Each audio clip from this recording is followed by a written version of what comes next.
เจริญสุขสวัสดีนะนักปฏิบัติธรรมทุกท่านเนี่ยพระโยคาวจรเจ้าทั้งหลายในเช้านี้ก็รู้สึกว่าความหนาวเกิดขึ้นเนาะความหนาวมาเยือนในลมหนาวมาเยือนแล้วนี่ลมหนาวมาเยือนเราก็มีเครื่องกันหนาวเครื่องกันหนาวของเรานี่ก็มีหมวกมีเสื้อมีผ้าสังฆาติหรือว่าอะไรก็ตามที่ยังร่างกายของเราให้อบอุ่นเพื่ออนุเคราะห์แก่การประพฤติพรหมจรรย์ที่เราเคยได้ยินพิจารณาเนี่ยจีวรเนี่ยนะเครื่องนุ่งห่มเพื่ออนุเคราะห์แก่การประพฤติพรหมจรรย์เนี่ยการอนุเคราะห์ประพฤติพรหมจรรย์เนี่ยบางทีคือจิตของเราบางทีมันหนาวกายมันหนาวจิตมันหนาวภาวนาไม่ได้เราก็ต้องอาศัยเครื่องนุ่งห่มเพื่ออนุเคราะห์แก่การประพฤติพรหมจรรย์เราไม่ใช่แต่งตัวให้มันเท่ให้มันเก๋ให้มันหรูให้มันสมาร์ทไม่ใช่เนาะคื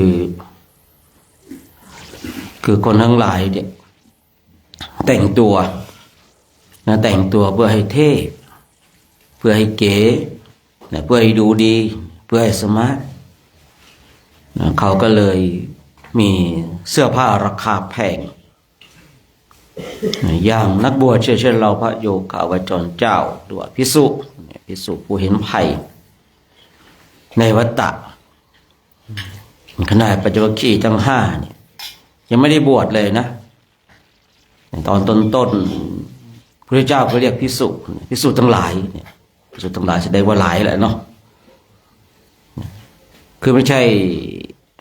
เฉพาะนักบวชนุ่งผ้ากาสายยะ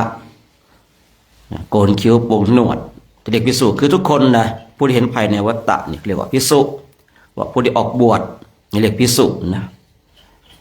ดูจากที่พระพุทธเจ้าเรียกปัจจุบันทั้งห้านะในข่าวที่พระองค์ทรงแสดงพระธรรมจักรวัฏนสูตรเนี่ยพระพุทธเจ้าเรียกภิกษุทั้งหลาย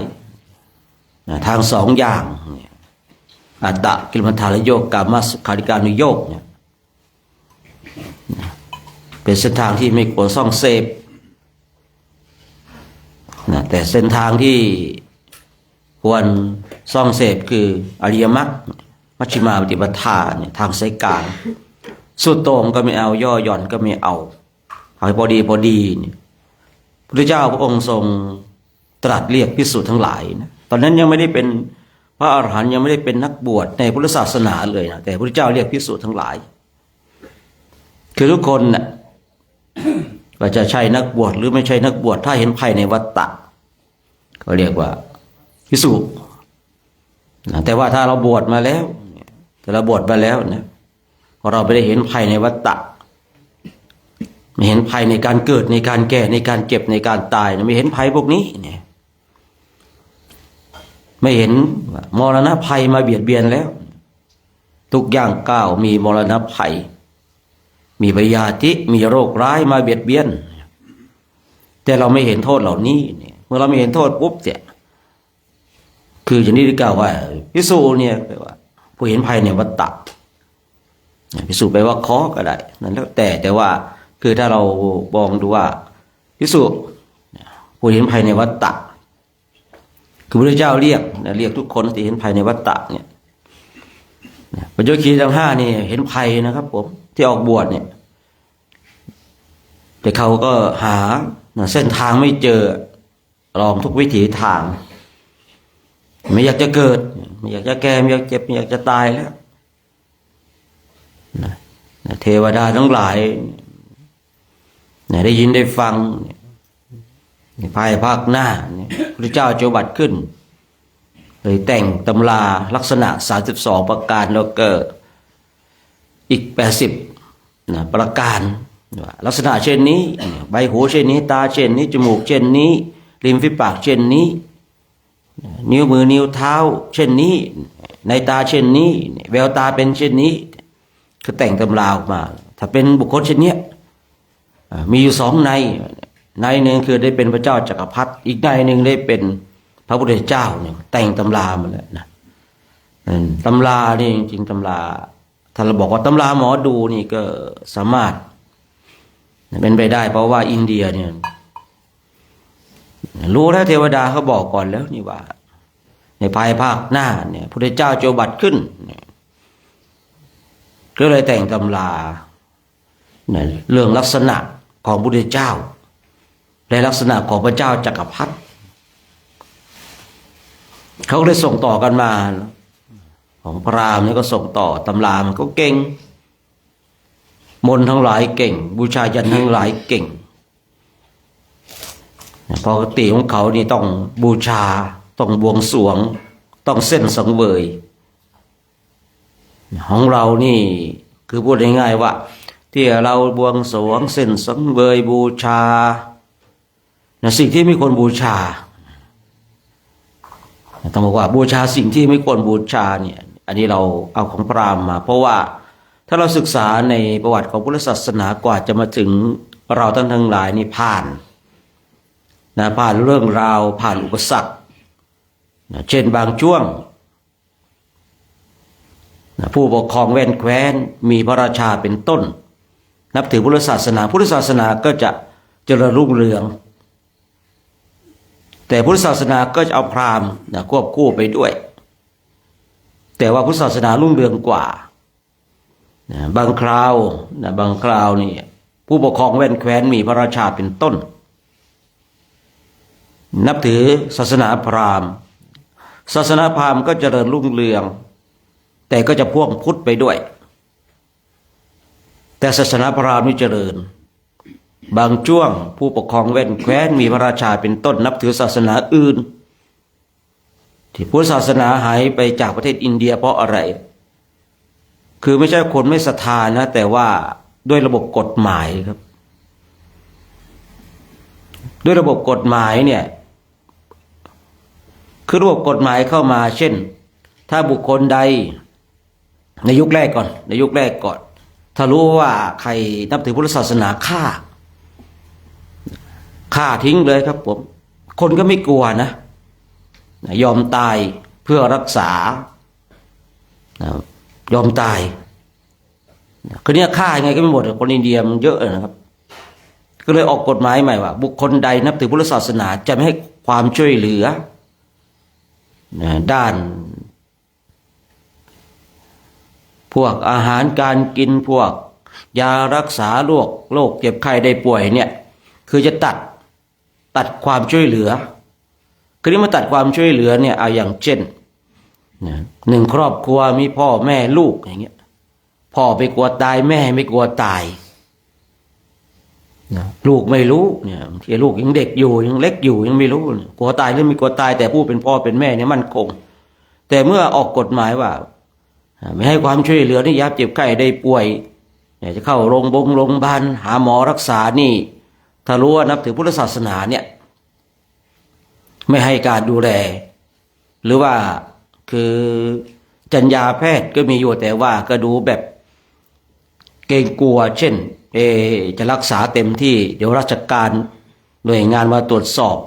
ก็จะถูกเล่นการที่จะเข้าไปดูแลก็แบบแอบหลบซ่อน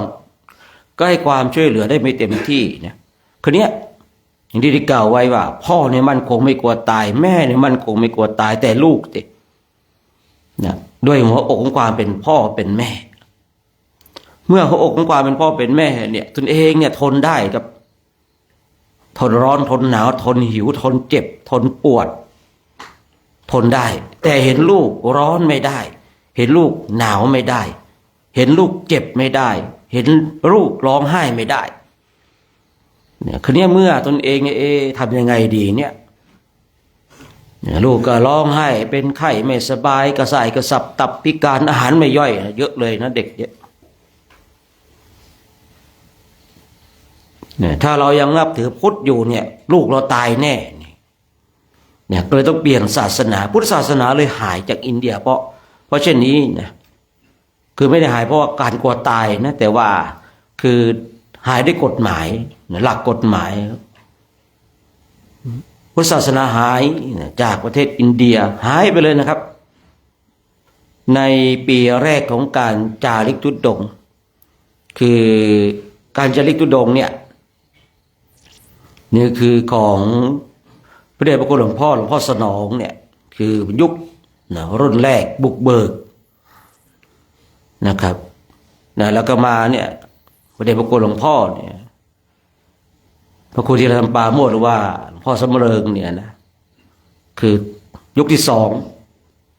รุ่นสองพูดง่ายๆที่แบบจริงจังแล้วก็หลังจากนั้นก็มีทางอีกหลายๆคนเลยนะอย่างของท่านพระอาจารย์จรัญเนี่ยเขาชื่อนี้ก็คือเกิดทีหลังแล้วก็ของท่านประวัติก็เกิดทีหลังแล้วก็อีกหลายๆกลุ่มหลายๆชุดเนี่ยก็ผุดขึ้นมาสมัยก่อนไปปีแรกเนี่ยคนอินเดียเห็นเราวิ่งหนีเขาเรียกว่าเสือเหลืองว่านั้นเขาว่าโอ้แบบที่มันตัวอัปลีเพราะเขาถือกติยังมีความเชื่อนะบางทีสมัยก่อนนะความเชื่อว่าไอ้พวกที่โกนหัวเนี่ยพวกอัปลีพวกมีบ้านยังวิ่งหนีอยู่ครับยังไม่รู้จักนักบวชแต่ก็พอมีรู้จักอยู่แต่ว่าน้อยมากครับคือไม่ใช่ว่าไม่มีเลยก็ไม่ใช่แต่ว่ามีน้อยมากปีแรกๆเนี่ยไปเนี่ยเด็กเล็กเด็กแดงถ้าออกไปตามชนบทนะออกไปตามชนบทไม่ใช่ในสถานที่สังเวชนียสถานทั้งสี่นะเด็กเล็กเด็กแดงวิ่งหนีครับในวิ่งหนีแต่ถ้าว่าอยู่ในบริเวณสังเวชนียสถานทั้งสี่เนี่ยโอ้ยเราไปครั้งแรกเนี่ยโอ้จำได้เคยมาวันน่ะไม่เคยมาครั้งแรกเคยจำได้นะแต่ใครไม่เคยไปนะไปเจอคนอินเดียนะมันจำได้หมดแล้วครับเคยมาจำได้ปีแรกปี2545 และ46ที่ผมไปครั้งแรกนะไปครั้งแรกจำได้เคยมาไม่เคยจำได้คือจะพูดแบบนี้แล้วก็เดินขอตามตื้อยิ่งในยุคปัจจุบันนี้นะคือหลักเมตตาดีครับแต่ว่าต้องเมตตาให้ถูกเดี๋ยวเรื่องนี้ไว้คุยในคราวต่อไปเด็กในบริเวณสังเวชนียสถานทั้งสี่เนี่ยพอเห็นนักบวชก็ดีเห็นคนไทยก็ดีเห็นคนลาวก็ดีเนี่ยจะวิ่งเข้าหาขอได้เพราะพื้นฐานด้านจิตใจเนี่ยเป็นผู้ให้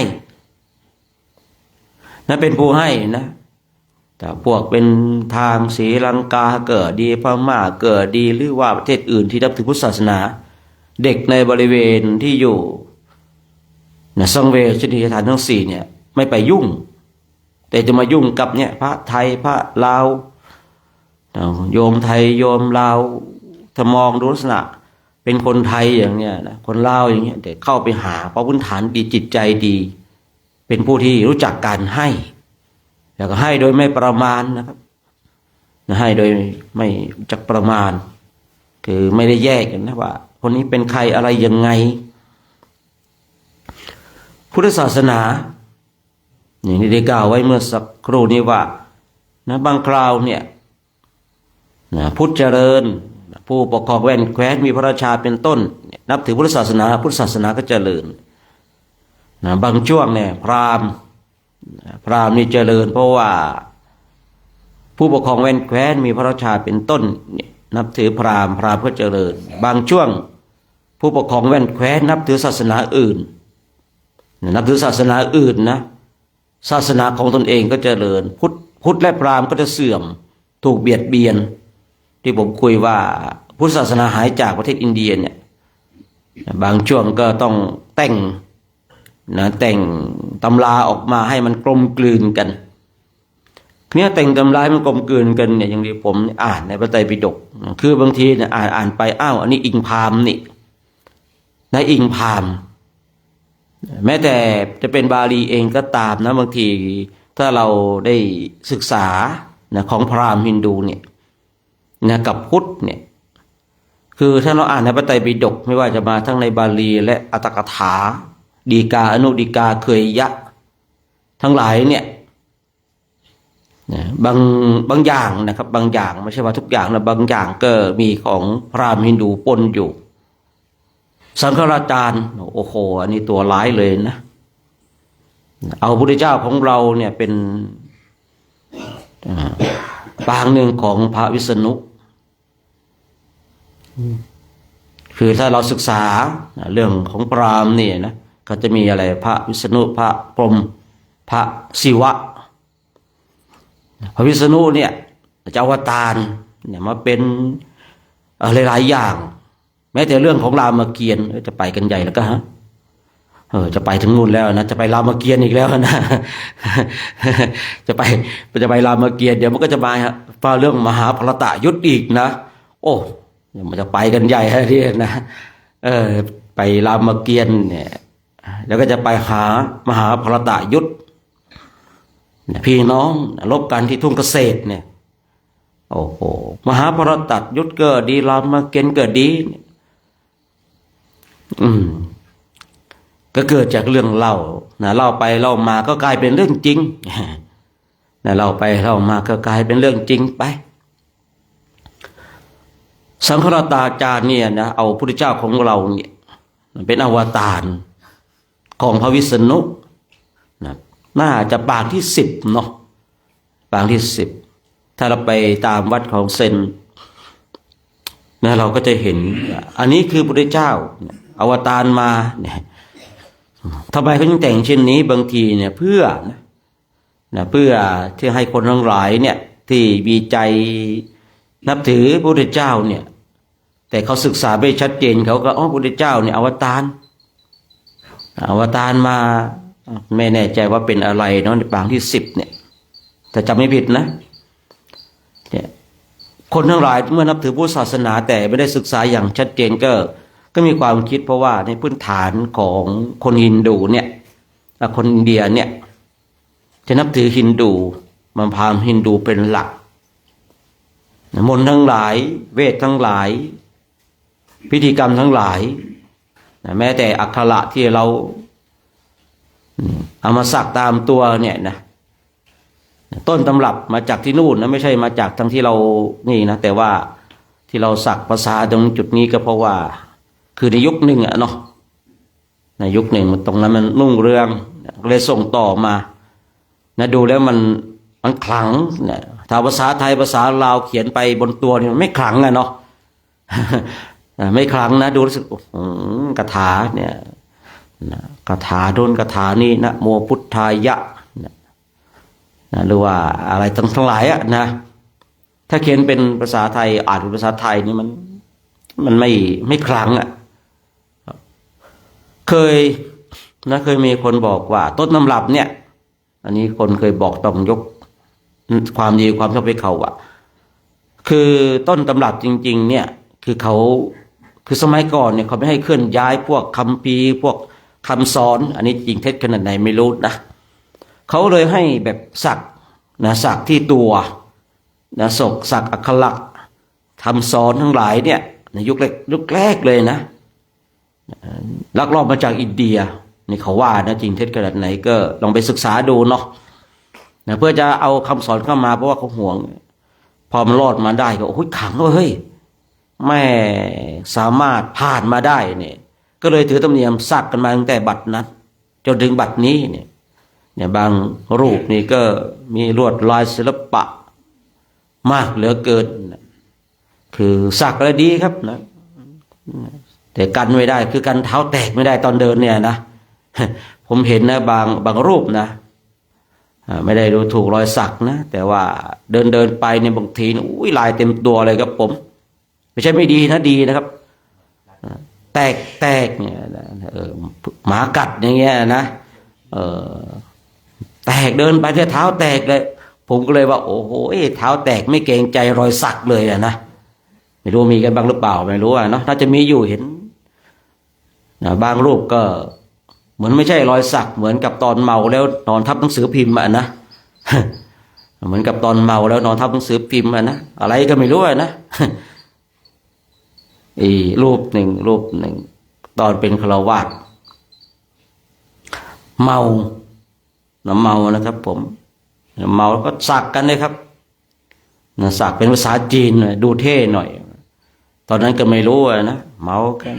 พอให้เขาแปลออกมาอ่านว่าตดเหม็นเหมือนกันนะอ่านว่าตดเหม็นเหมือนกันนะ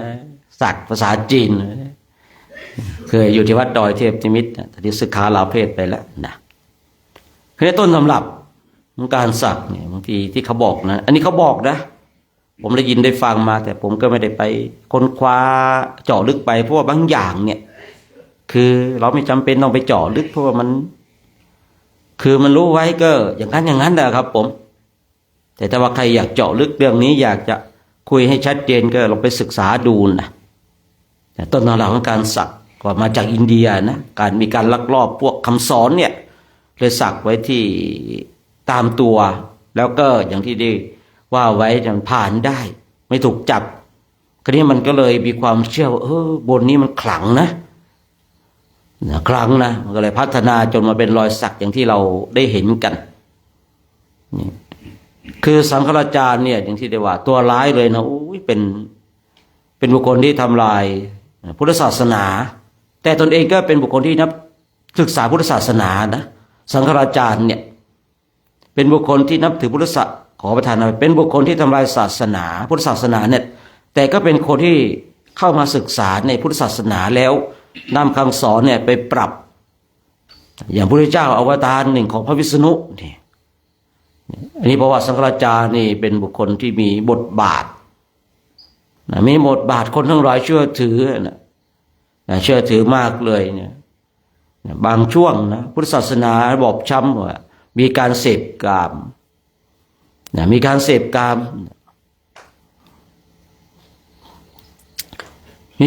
ามได้บุญบางช่วงก็คือเอาพี่เอาน้องเอาพ่อเอาแม่เอานักบวชมาอยู่ในห้องปิดไฟแล้วก็ให้สมสู่กันจับคู่ได้มันก็จัดการเลยบางช่วงนะคำสอนที่ผิดเพี้ยนไปคืนนี้คำสอนผิดเพี้ยนไปก็ส่งต่อมาบางทีเราอ่านในพระไตรปิฎกบางทีก็เราก็รู้นะครับเนาะแต่ว่าไอ้สิ่งที่เรารู้เนี่ยบางทีมันที่เราอ่านเจอเนี่ยมันก็มีประโยชน์อยู่นะครับที่ผมเลยบอกว่าบางอย่างเนี่ยจะเป็นบาลีอัตถกถาดีกาอนุดีกาเคยยะ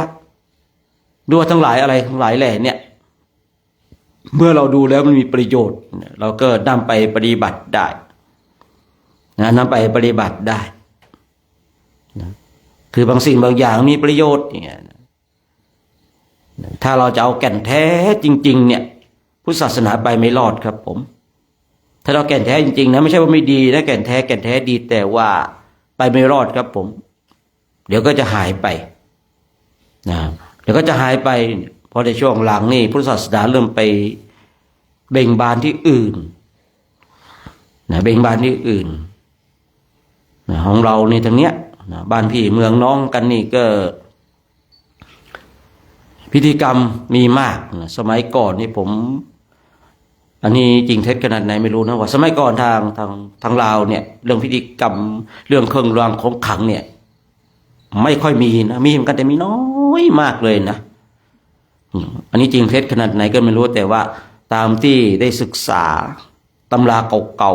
ๆบทความเก่าๆแต่มาช่วงหลังเนี่ยเริ่มมีเครื่องรางของขลังมีตะกรุดมีพระเครื่องมีเกจิอาจารย์มีการซื้อขายเหรียญครูบาอาจารย์เขาว่านะนี่จริงเท็จขนาดไหนก็ไม่รู้เหมือนกันผมไปศึกษาในคือพุทธศาสนาในเอเชียของศรีลังกาก็ดีเนปาลก็ดีอินเดียก็ดีเกาหลีก็ดีพม่าก็ดีไปศึกษาไปดูหาอ่านสมัยก่อนเมื่อก่อนเป็นหนอนหนังสือมีตังก็ซื้อได้หนังสือซื้อหนังสืออ่านก็เลยทางสมัยก่อนทางสปลาวนี่เขาไม่ได้มีพวกนี้นะแต่ช่วงหลังมีละเริ่มจะเหมือนกันไม่ค่อยแตกต่างกันเท่าไหร่ละนะฉะนั้นก็เราท่านทั้งหลายก็ดูเอาเนาะเพราะว่าอย่างที่ผมได้กล่าวเมื่อสักครู่นี้เอาแต่แก่นแท้อย่างเดียวเนี่ยไปไม่รอดนะครับต้นไม้จะเติบโตจะมั่นคงต้องมีเปลือกมีกระพี้มีแก่นต้นไม้มันจะเติบโตและแข็งแรงมันต้องผ่านร้อนผ่านหนาวผ่านแมลงทั้งหลายพุทธศาสนาเองก็เหมือนกันก็ต้องอาศัยศาสนาพิธีก็ดีอาศัยพิธีกรรมก็ดีเพื่อรักษาแก่นแท้ไว้แล้วก็มีบางสิ่งบางอย่างที่มาตัดรอนมาเบียดเบียนแต่สิ่งหนึ่งที่พระเจ้าทรงตรัสไว้ว่าศัตรูภายนอกไม่น่ากลัวไม่เหมือนกับศัตรูภายในคือนักบวชอุบาสกอุบาสิกาผู้นับถือพุทธศาสนาเนี่ยอันนี้คือน่ากลัวนะน่ากลัวศาสนาภายนอกจริงๆเนี่ยถ้าเราเข้มแข็งเนี่ยไม่น่ากลัวนะแต่ตอนนี้ชาวพุทธเบาบางเหลือเกินนะชาวพุทธหลงไหลไปกับโลกโซเชียลที่เขาสร้างสรรค์ปรุงแต่งข่าวเสียให้หายกับพระทำให้ชาวพุทธเบาบางบางที AI ระบบ AI เข้ามานี่โอ้โหแยกแยะไม่ออกแล้วครับผมฉะนั้นเราต้องระมัดระวังเนาะเช้านี้ก็คงจะได้เวลาในการสวดมนต์ไหว้พระแล้วกลุ่มหนึ่งครบอยู่ก็ทองสินครบเนาะกลุ่มสองล่ะกลุ่มสามหลวงตาองค์ที่ไปหาหมอเมื่อวานนะอ๋อเป็นไข้นะไม่ทันไรเลยนะไม่ทันออกศึกแล้วความดันขึ้นแล้วเครียดนะไม่รู้ว่ามีองค์มันอ้วนนะหรือเปล่าโอ้โหยังเด็กยังเล็กอยู่ความดันเบาหวานหรือเปล่าก็ไม่รู้นะผมก็ว่าองค์มันอ้วนเมื่อวานนะถามเห็นท่านนั่งฉันข้าวแบบอร่อยมากเลยนะผมเลยองค์นั้นเป็นพระเป็นเนรนะถามวันถามว่าเป็นพระเห็นเขาฉันข้าวอร่อยนะคนฉันข้าวอร่อยไม่น่าจะป่วยนะ เห็นนั่งฉันข้าวแบบโอ้โหมีความสุขมากเลยนะในระหว่างได้รับคำปรึกษาจากครูบาอาจารย์หรือเปล่าก็ไม่รู้นะ ได้รับคำปรึกษาป่วยก็ดูแลกันนะครับผมถ้าป่วยดูแลกันไปหาหมอก็ว่ากันไปเนาะกลุ่มสี่ครบเนาะครบนะครบเดี๋ยวก็จะได้ทำวัดสวดมนต์กันนะแต่เพลงนำธวัดได้ก่อนนี่เพลงไงได้นำธวัดไม่แปลนะเดี๋ยวมาลองมาดูดินะนี่มาตรงนี้นะสับเปลี่ยนหมุนเวียนกันจริงๆผมเองก็เรื่องการทำวัดอยากให้พระนะแต่ว่าบางอย่างก็บางทีคือเราต้องใช้การสวดบ่อยๆฝึกกันบ่อยๆเนาะบางรูปบางองค์ก็โยโสปกวาลังสมันตัวปกวาไปไม่ได้ดีครับ ผมเคยโดนพระผู้ใหญ่ด่าเนาะเสียงเขาใหญ่ครับ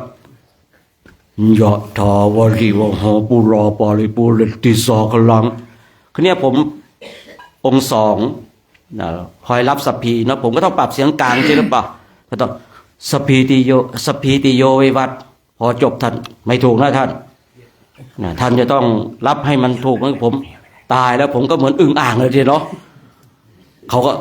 ยะถาวริวหปุรา ผมก็ต้องสัพพิติโยแล้วพวกเราทั้งหลายก็ต้องสัพพิติโยตายไปไม่รอดแล้วครับเอาแล้วทำไมบางรูปบางทียะถาวาลีวาหาปุราผมก็ต้องยะถาแล้วคนรับพวกเราก็ยะถาเหมือนกันไปกันใหญ่แล้วครับผมถูกพระผู้ใหญ่ด่านะท่านไม่ถูกนะท่านต้องรับเสียงตามที่องค์นำเหมือนกันอ่ะผมพระผู้ใหญ่ด้วยเนาะด่าเราก็ตำหนิเราแล้วก็นิ่งครับผมแต่ผมทำไหมผมไม่ทำฟังนะครับ เพราะอะไรแหมถ้ารับเช่นนั้นเดี๋ยวก็อึ่งอ่างนะเนาะอึ่งอ่างนะครับผมเดี๋ยวก็สอบพิดิโยวิวาจอนตูไปเลยไปไม่ได้แล้วจบล่มครับผมเดี๋ยวทำวัดสวดมนต์กันนะปลุกให้ตื่นครับผมไม่แปลนะครับสวดเมตตาผมด้วยนะเมตตาอย่าพิกเวเจโตวิมุตติยาให้ด้วยนะครับผมตอนจบ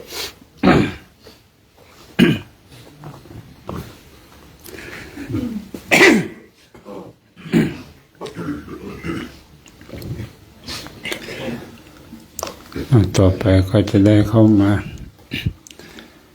ร่วมกันกราบพระพุทธรัตนตรัย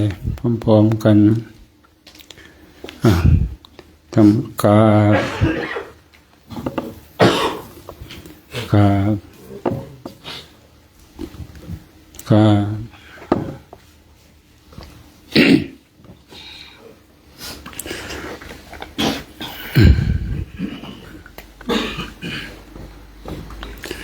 โย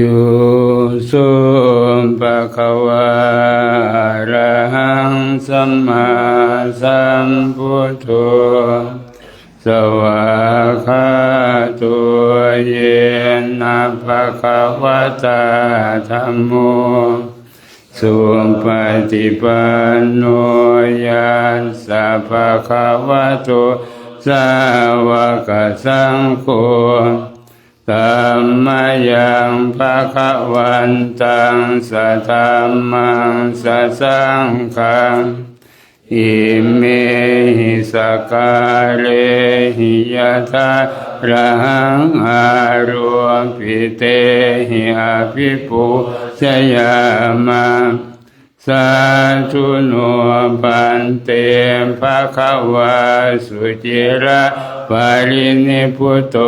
ปิปัจฉิมาชนะตานุกัมปมานาสาอิเมสกาเลทุกขตา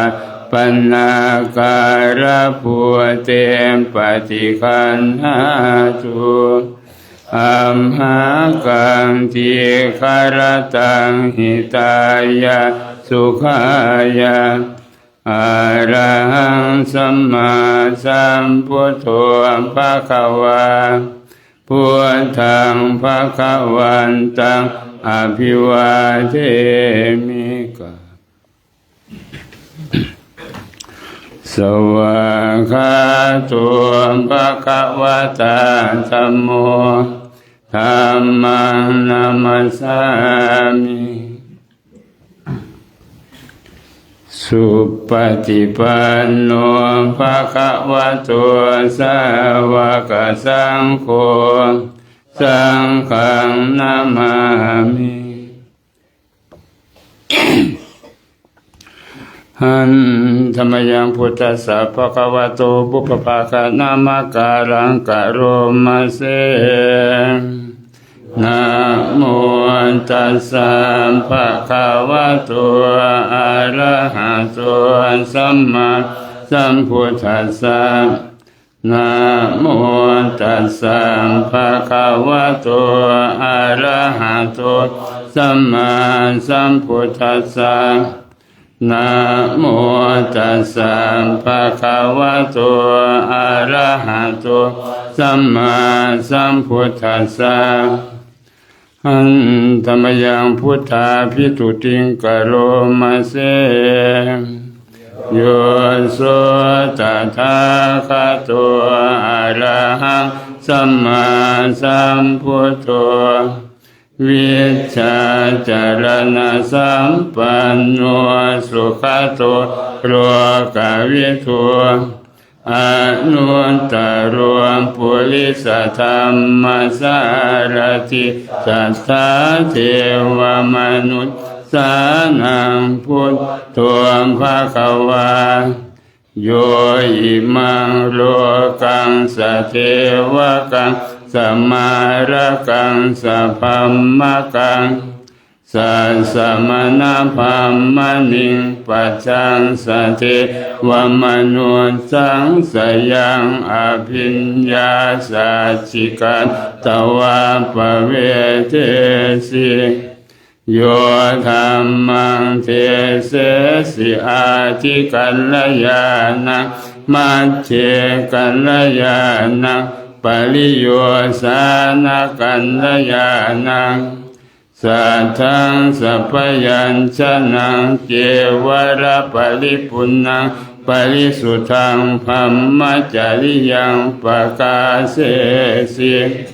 ตัมมังภะคะวันตังอะภิปุชยามิธัมมังภะคะวันตังศิลาสานามามิหันธรรมยังธรรมาภิสุติงกโรมะเสโยโสสวะคาโตภะคะวะตาธัมโมสันติติโกอาการิโกเอหิปัสสิโกโอปนะยิโกปัจจตังเวทิตาภววินโยหิตัมมังธัมมังอภิปุชยามิตัมมังธัมมังศิลาสานามามิอันธรรมยังสังฆาภิสุติงกโรมะเสโยโสสุปฏิปันโนภะคะวะโตสาวกสังโฆอุชุปฏิปันโนภะคะวะโตสาวกสังโฆยายาปฏิปันโนภะคะวะโตสาวกสังโฆสามีจิปฏิปันโนภะคะวะโตสาวกสังโฆ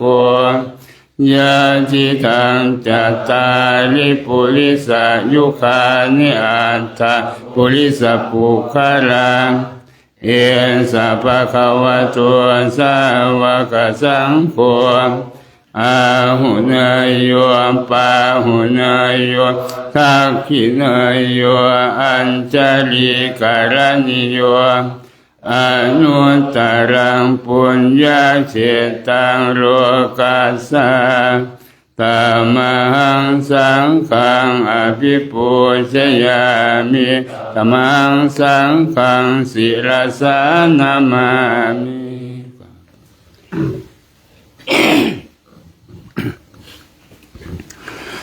หันธรรมยังรัตนตยปนามาคาทายโยเจวะสังเวคะปริจิตตนาปทัญจะปนามาเสทัวสุสุทัวกรุณามหันนาโวโยจันตสุทัพปรยานโรจโนโรกัสสะปะปูปจิเลสคาตะโกวันทามิพุทธังอหมาทะเลนะตังธัมโม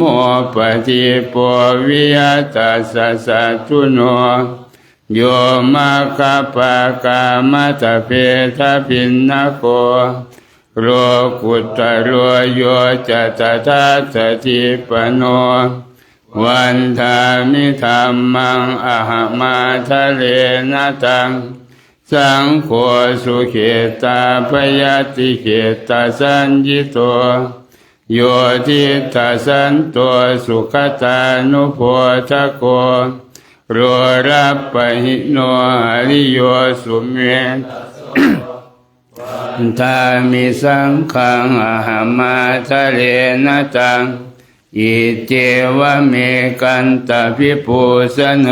ยกังวัตถุตยังวันทยตาภิสังขตังปุญญังมายายังมะมะสะภุปัทถวามหนตุเวตัสสะปะภาวะสิทธิยาอิทัตถะคะโตโรเจอุปันโนอะระหังสัมมาสัมพุทโธธัมโมจะเทสิโตนิยานิโกอุปสัมมิโกปรินิพพานิโกสัมโพธิคามิสุขตัปปเวทิโตมายันตังธัมมังสุตวะเอวังชนะมาชาติปิทุกขาชราปิทุกขามรณะปิทุกขังโสกปริเทวทุกขโทมนัสสุปยาสาปิทุกขังอภิเยหิสัมปโยโคทุกโขปิเยหิวิปปโยโคทุกโขยัมปิสังนรปฏิตัมปิทุกขังสังคิเตนะปัญจุปาทานขันธาทุกขาเสยทิทังรูปุปาทานขันโทเวทนุปาทานขันโทสัญญูปาทานขันโทสังขารูปาทานขันโทวิญญาณุปาทานขันโทเยสังปริญญายาธารมโนโสภควาเอวังพหุรังสาวเจวิเนติเอวังภาคาจะปนัสสะภควโตสาวเจสุอนุสาสนิพหุราปวัตติรูปังอนิจจังเวทนานิจจาสัญญานิจจาสังขารานิจจาวิญญาณังอนิจจังรูปังอนัตตาเวทนานัตตาสัญญานัตตาสังขารานัตตาวิญญาณังอนัตตาสัพเพสังขารานิจจาสัพเพธัมมานัตตาติเตมยังโอตินามหาชาติยาชรามรณเนนะโสเจหิปริเทเวหิทุกเขหิโทมนัสเสหิอุปายาเสหิทุกโขตินาทุกขปเลตาอาเปวนามิมาสเจวราสทุกขังขันธัสสะอันตจิริยาปัญญาเยธาติจิระปรินิพพุตัมปิตังภวันตังอุทิสสะอรหันตังสัมมาสัมพุทธังสัทธาคารัสมานาคาริยังปัปปจิตาตัสมิงภควติภัมมจริยังจรามาภิกขุนังสิกขาสาสิวะสมาปันนาตังโนภัมมจริยังอิมาสเจวราสทุกขังขันธัสสะอันตจิริยายะสังวัตตุติ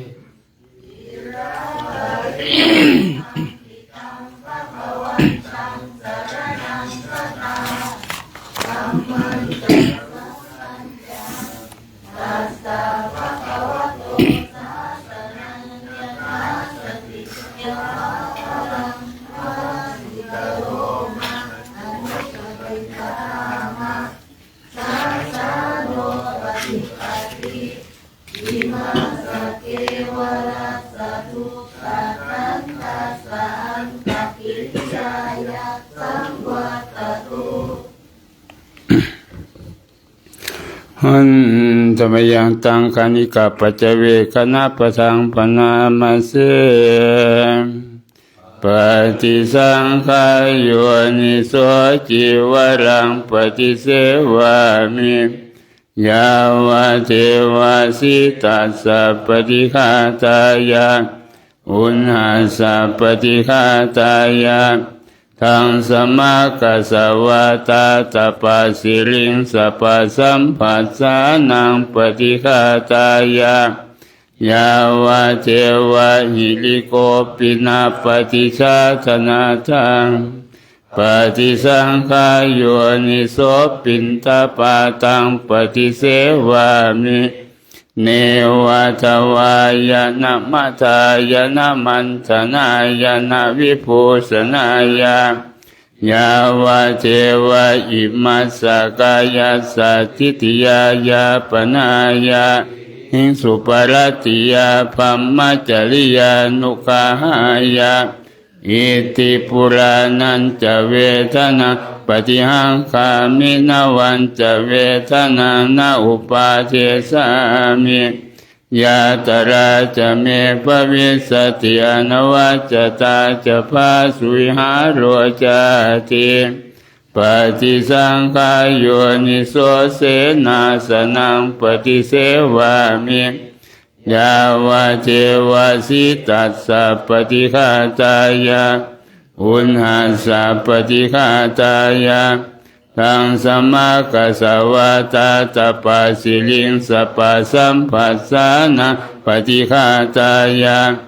ยาวะเทวะอุตุปริสยวิโนทนังปฏิสังลานารามาทัง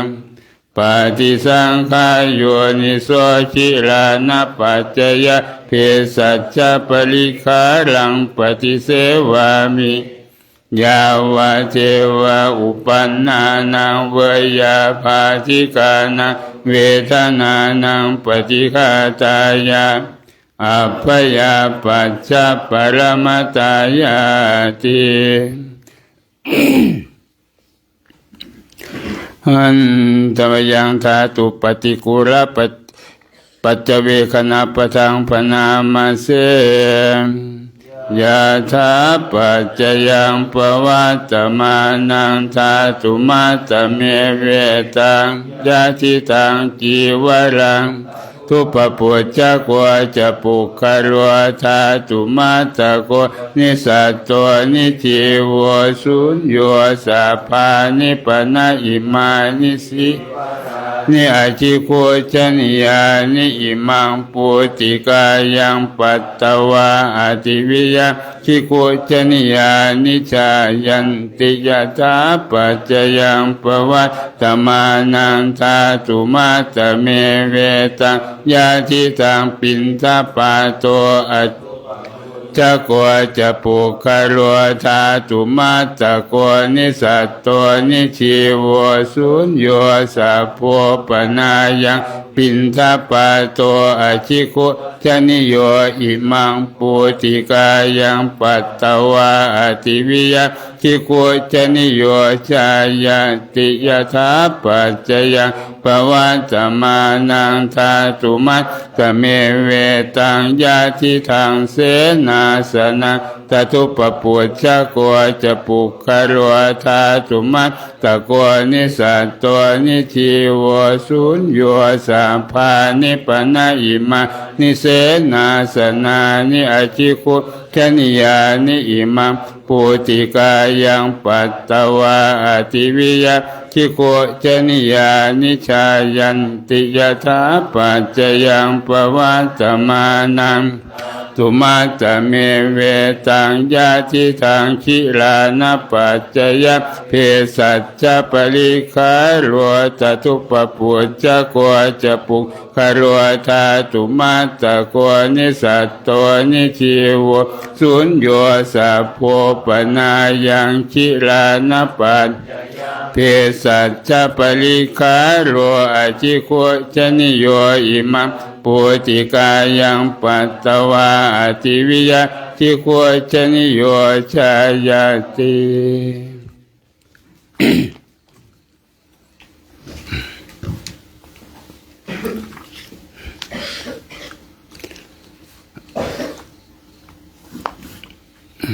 เอาปิดก่อน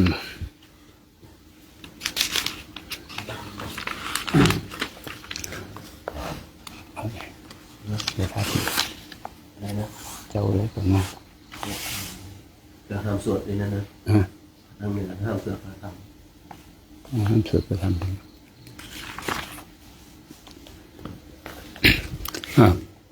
แต่เป็นสวดมนต์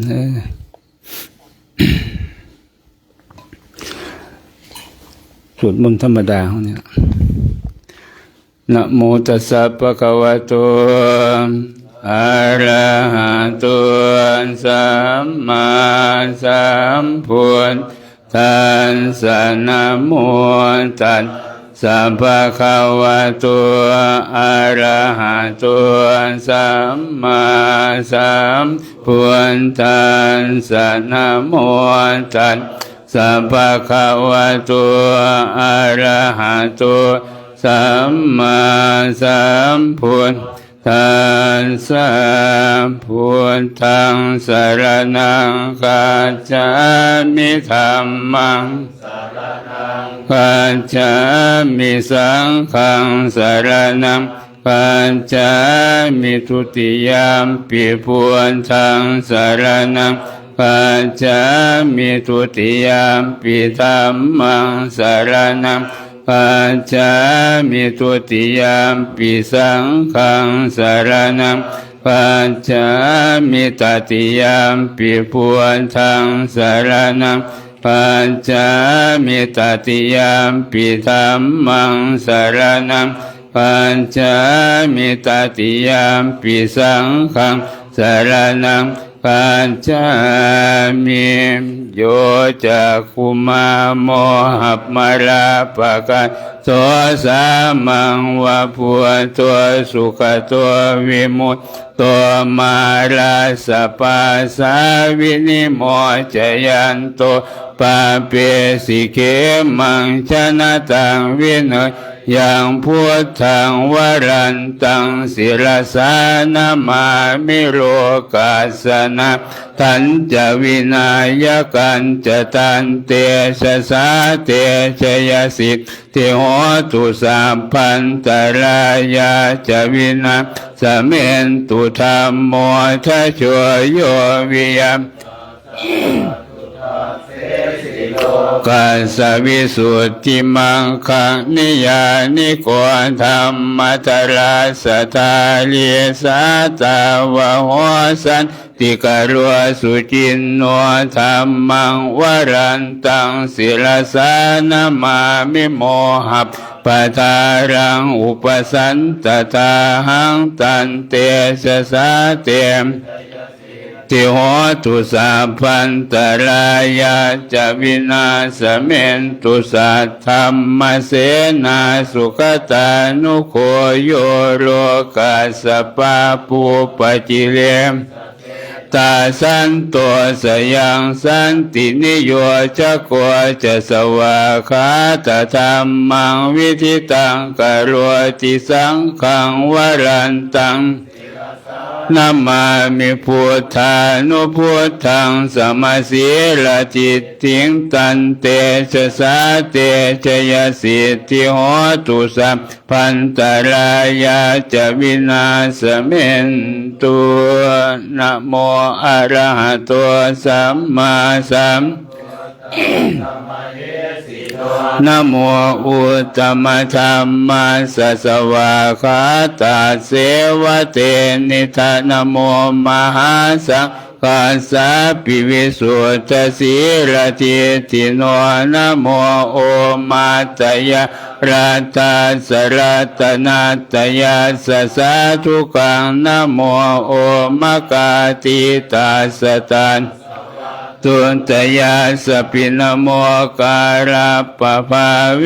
นะวิคัตฉันตุอุปัฏฐวานโมการานุภาเวนะสุวัติโหตุสัพพทานโมการาสติเชนะวิธิมิโหมิเตชะวามพหุงเทวามนุสาจะมังคารานิอจินตยุอากังขมนาโสธานังพรูหิมังคารโมตมังอเสวนาจะภารานัง ปันติตานันจะเสวนาปูชาจะปูชนียานังเอตัมมังคารมัวตมังปฏิรูปเทสวะโสจะปูเพจะกตปุญญาตาทิเจตัมมังคารมุตตมังพาหุสัจจันจะสิบปัญจวินัยโยจะสุสิกขิตัวสุภาสิตาจะยาวาจาตัมมังคารมุตตมังมาตาปิตุอุปัฏฐานังปุตตธาราสสังฆโหอนาคุราจะกัมเอตัมมังคารมุตตมังทานันจะธรรมจริยาจะญาตกานันจะสังฆโหอนวัชชานิกรรมานิเอตัมคารมุตตมังอารติวิรติปาปามาจะปานาจะสัญญโมอัปปมาทัวจะธรรมเมสุเอมังคารมุตตมังคารวะจะนิวาตัวจะสันตุทิจะกตัญญูตากาเรนะธรรมาสวนังมังคารมุตตมังขันติจะโสวะจะสตาสมนานันจะทัสสะกาเลนะธรรมาชากัจจายมังคารมุตตมังตโปจะพัมมจริยันจะอริยสัจจานิจะเยตัมมังคารมุตตมังพุทธัสสะโรกธรรมเมหิจิตังยาสนกรรมปฏิอโศกังวิรัชเขมังเอตัมมังคารมุตตมังเอตาทิสานิกัตตวานะสัพพัตตมาปราสัพพัตสุทิงขาฉันติตันเตสัมมังคารมุตตมันติยังกินจิวิทังหิตวาหุรังวาสาเกปณิตังนโนสมังอาทิตถาคเตนะอิตัมปิพุทเทรัตนังปณิตังเอเตนะสัจเจนะสุวัติโหตุขยังวิราคังอมตังปณิตังยตัสสะคาสักกยมุนีหิโตนะสัมมาทิกินจิอิธัมปิธัมเมรัตนังปณิตังเอเตนะสัจเจนะสุวัติโหตุยัมพุทธเสโธปริวันนเยสุจิงสมาธิมานันตลิกันยมาหุสมาธินาเตนะสโมนวิจติธัมปิธัมเมปณิตังเอเตนะสัจเจนะสุวัติโหตุเยปุคราอาตสตังปัสสัทธาจัตตาริเอตานิยุคานิโหติเตขิเนยาสุขตัสสะสาวกาเอเตสุทินนานิมหัปปรานิธัมปิสังเขรัตนังตังเอเตนะสัจเจนะสุวัติโหตุเยสุปยุตตามนัสสะธาเมนะนิกามิโนโคตมัสสะสนัมหิเตปฏิปัตตาอมตังวิคายหราธรรมนิพุตติงพุทธมานายิตัมปิสังเขรัตนะปณิตังเอเตนะสัจเจนะสุวัติโหตุขีนังปุรานังนวังนาติสัมภวังวิรัตจิตตายติเกมสมิงเตชีนาภิชาอวิรุณหิชันตานิพพันติจิรายทายัมปอิธัมปิสังเขรัตนังปณิตังเอเตนะสัจเจนะสุวัติโหตุ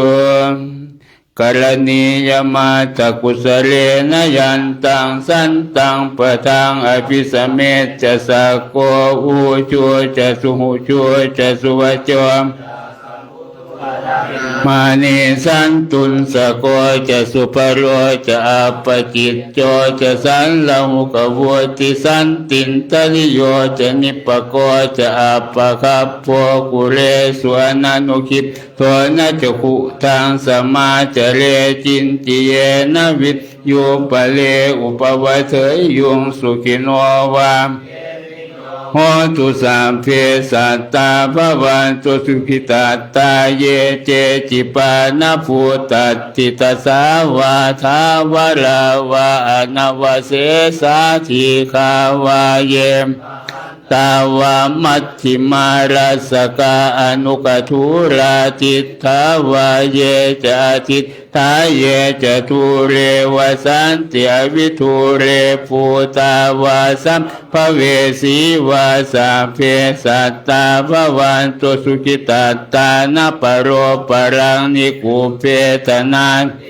เยตกาตจินังจินจิพยาโรสนาปฏิคสัญญานานยมันยาสทุกมินเจยมาตายธานิยังปุตตังอายุสาเอกปุตตมนุรักเขเอมพระภูเตสุมาณสัมภาวะเยอปริมาณังเมตตัญจะสัพพโรกัสสมิงมาณสัมภาวะเยอปริมาณังอุทังอโทจติริยัญจะสัมภาสังอเวรังอสปัตตังทิทันจรังนิสินวาสยาโนวายาวตัสสวิคตมิตโตเอตังสติงอทิเตยปัมมะเมตังวิหารังมุทิตินจานุปคัมมสีลวะทัสสเนนะสัมปันโนกาเมสุวินัยเกทังนะหิจาตุกะภะเสยยังปุณเรติติอัปปมาโนพุทโธอัปปมาโนสังโฆปมาณวันตานิสิลิงสปานิอหิวิสิกาสัตตปฏิบุญนานาภิสรภูมุสิกากตาเมราคากตาเมปริตามกมันตุภูตานิโสหังนะโมภะคะวะโตนะโมสัตตันนังสัมมาสัมพุทธานังอิติปิโสภะคะวะอะระหังสัมพุทโธวิชชาจรณะสัมปันโนสุขโตโรกวิทูอนุตตโรปุริสธรรม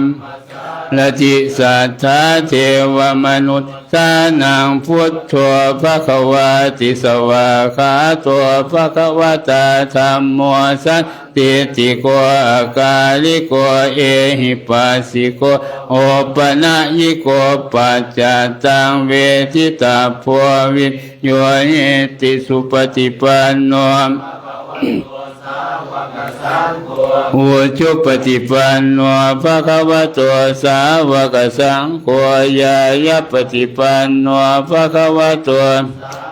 สังโฆสามีจิปฏิปันโนภะคะวะโตสาวกสังโฆยะทิทังจัตตาริปุริสายุคานิอัตถา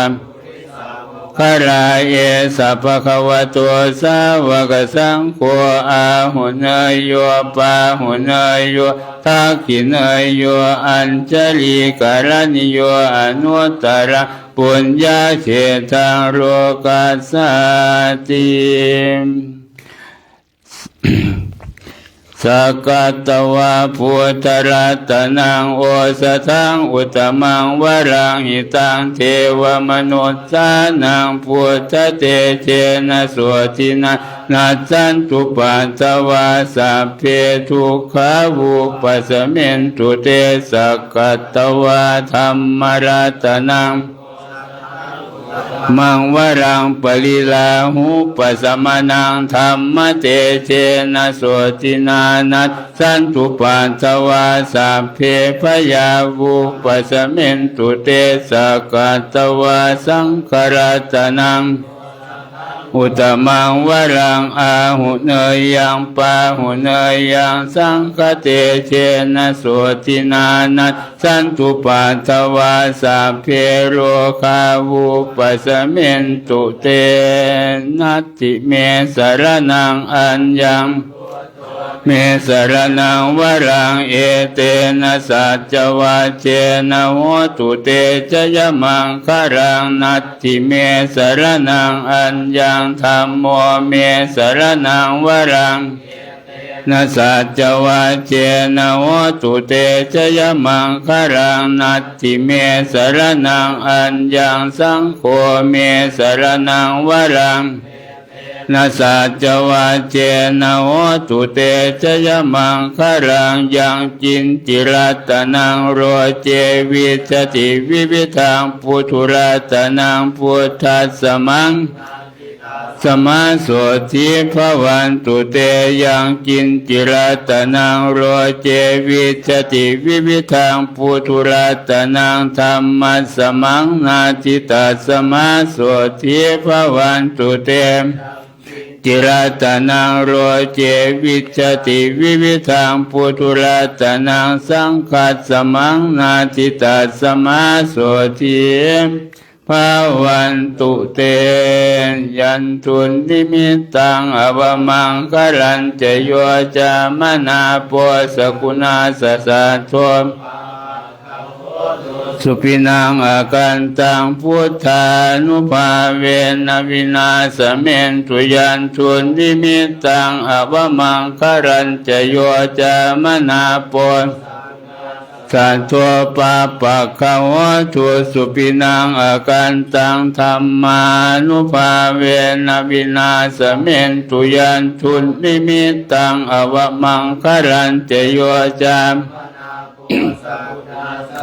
โทปาปะคะโหตุสุปินังอากันตังสังขานุภาเวนะวินาสเมนตุ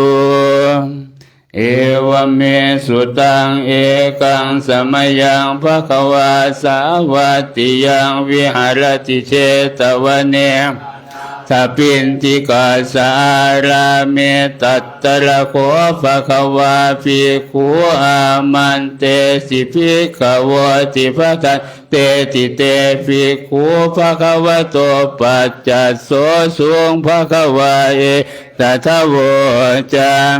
เมตตายาภิกขเวเจโตวิมุตติยาอาเสวิตายาภาวิตายาพหุลีกตายายานิกตายาวัตถุกตายาอนุตติตายาปริจิตตายาสุสมาลัตตายาเอกาทัสสานิสังสาปฏิกังคากตเมเอกาทัสสะสุขังสุปฏิสุขัง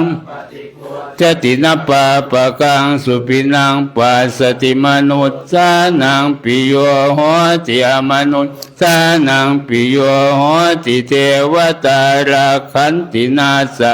คิวาวิสังวาสัทังวากรรมติตุวทังจิตตังสมาธิยติมุขวันโนวิปัสสิทติอสัมมุลลโหการัง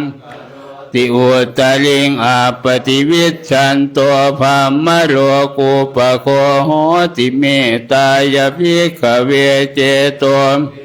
ติยาอาเสวิตายาภาวิตายาพหุลีกตายายานิกตายาวัตถุกตายานุติตายาปริจิตายาสุสมาราตายาอิเมเอกาทัสสาสาปาติกังคาอิธรรมโวจะภควาอาตมนาเตปิคูภควโตภาสิตังอภินันทุนเตภวตุสัพพมังครังรังพระพุทธานุภาเวนัสทาโสทิภวันตุเตภวตุสัพพมังครังรังขันตุสัพพเทวตาสัพพธรรมานุภาโสทิภวันตุเตภวตุสัพพมังครังรักขันตุสัพพเทวตาสัพพสังฆานุภ ภาเวนัสสทาสุทิภาวันตุเตไปกวดน้ำตอนเช้าหันธรรมยังตังคณิกหันธรรมยังปัญไม่ หันธรรมยังปฏิตตาคาตัวโยปนามาเส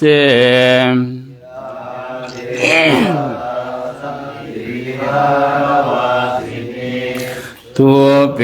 คาเรียมปัวจิคาเรียตหิง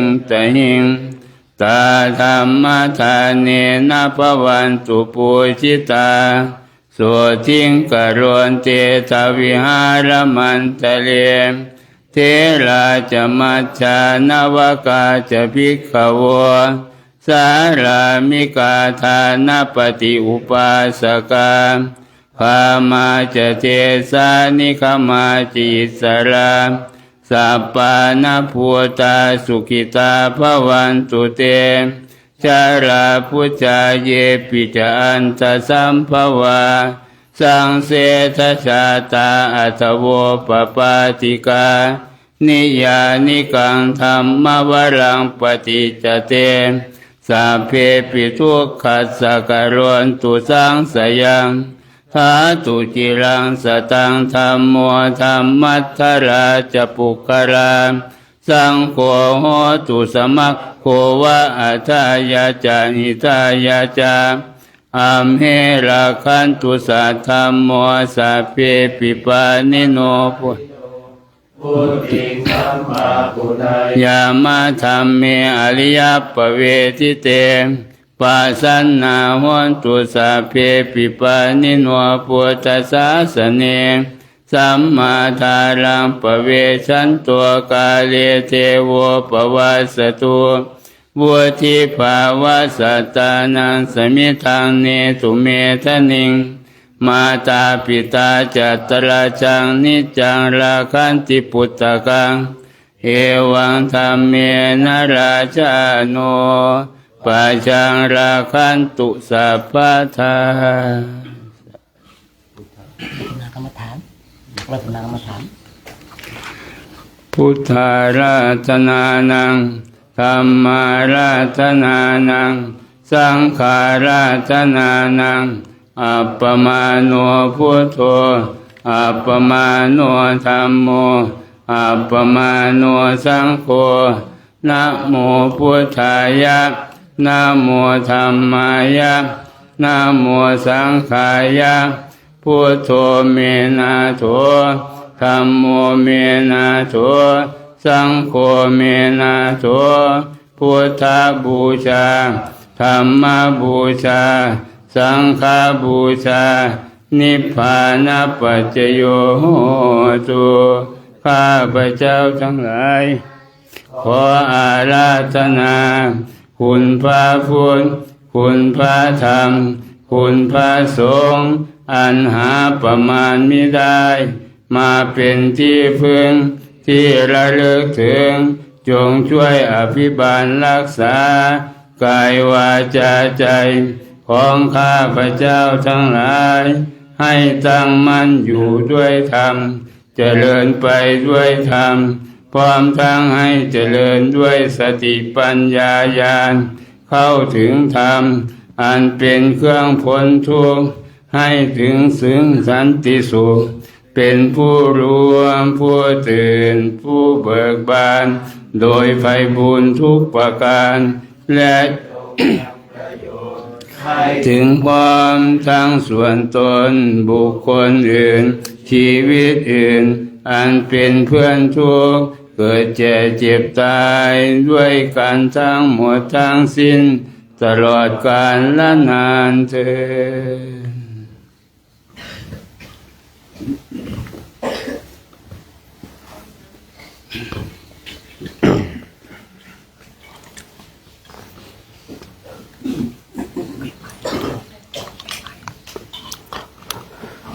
ในการทำวัดสวดมนต์ในช่วง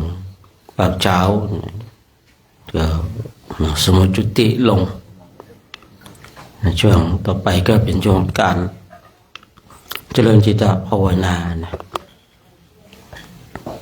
ให้เราท่านทั้งหลายจัดท่านั่งของเราให้เรียบร้อยนะเรียบร้อยในที่นี้ก็คือแบบฉบับของผู้ที่ฝึกจิตผู้บำเพ็ญเพียรในเบื้องต้นก็ต้องอาศัยท่าทางก่อนแต่ถ้าเราฝึกจนชำนาญแล้วก็อยู่ในอิริยาบถไหนก็เป็นการฝึกฝนอบรมแต่เพราะเรายังไม่ชำนาญก็ต้องอาศัยท่าทางเหมือนกับบุคคลหนึ่งบุคคลใดยกตัวอย่างครูเรียนจบใหม่ๆสอบบรรจุได้หรือว่าสอบเป็นครูได้เวลาสอนเด็กนักเรียนตามตำราเป๊ะเลยพอสอนไปสอนมาเกิดความชำนาญแล้วปรับเปลี่ยนมีกุศโลบายหลายๆอย่างเพราะว่าบางอย่างไม่สามารถที่จะสอนเด็กได้ตามตำรานะแต่บางอย่างจะไม่ใช่คำว่าบางอย่างนะก็ต้องใช้การปรับขี้การเจริญจิตตภาวนาของเราเนี่ยเมื่อเราฝึกจนชำนาญแล้วเนี่ยอยู่อิริยาบถไหนเราก็ภาวนาได้นะจะลืมตาหลับตาจะนั่งจะนอนจะเข้าห้องน้ำจะฉันข้าวทุกอิริยาบถเป็นอิริยาบถในการฝึกฝนอบรมถ้าเราฝึกจิตจนชำนาญไม่มีท่าทางไม่มีลีลากับการปฏิบัติแต่ที่เราต้องมานั่งกันแบบนี้เพราะว่าบางทีเนี่ยขนาดเรานั่งแบบนี้บางทีจิตของเรายังท่องเที่ยวล่องลอยไปกับสิ่งทั้งหลายนี่ขนาดเราหลับตานะนี่ขนาดเรานั่งนิ่งๆจิตของเรายังท่องเที่ยวล่องลอยไปกับสถานที่ต่างๆด้วยอยู่กับอารมณ์อันหนึ่งอันใดเนี่ยล่องลอยไปกับอารมณ์อันหนึ่งอันใดนี่ขนาดเราหลับตานั่งนิ่งๆเพราะอะไรเพราะเรายังไม่ชำนาญในการฝึกจิตนั่นเองเมื่อเรายังไม่ชำนาญในการฝึกจิตเนี่ยเราก็ต้องมามีท่าทางมีรูปแบบก่อนแต่เมื่อเราฝึกจนชำนาญแล้วรูปแบบก็ไม่ต้องแล้วนะเพราะอิริยาบถไหนเนี่ยก็สามารถปฏิบัติได้แต่รูปแบบเนี่ยคือแต่ละบองหลักคือยังให้คนทั้งหลายศรัทธาคนที่มีศรัทธา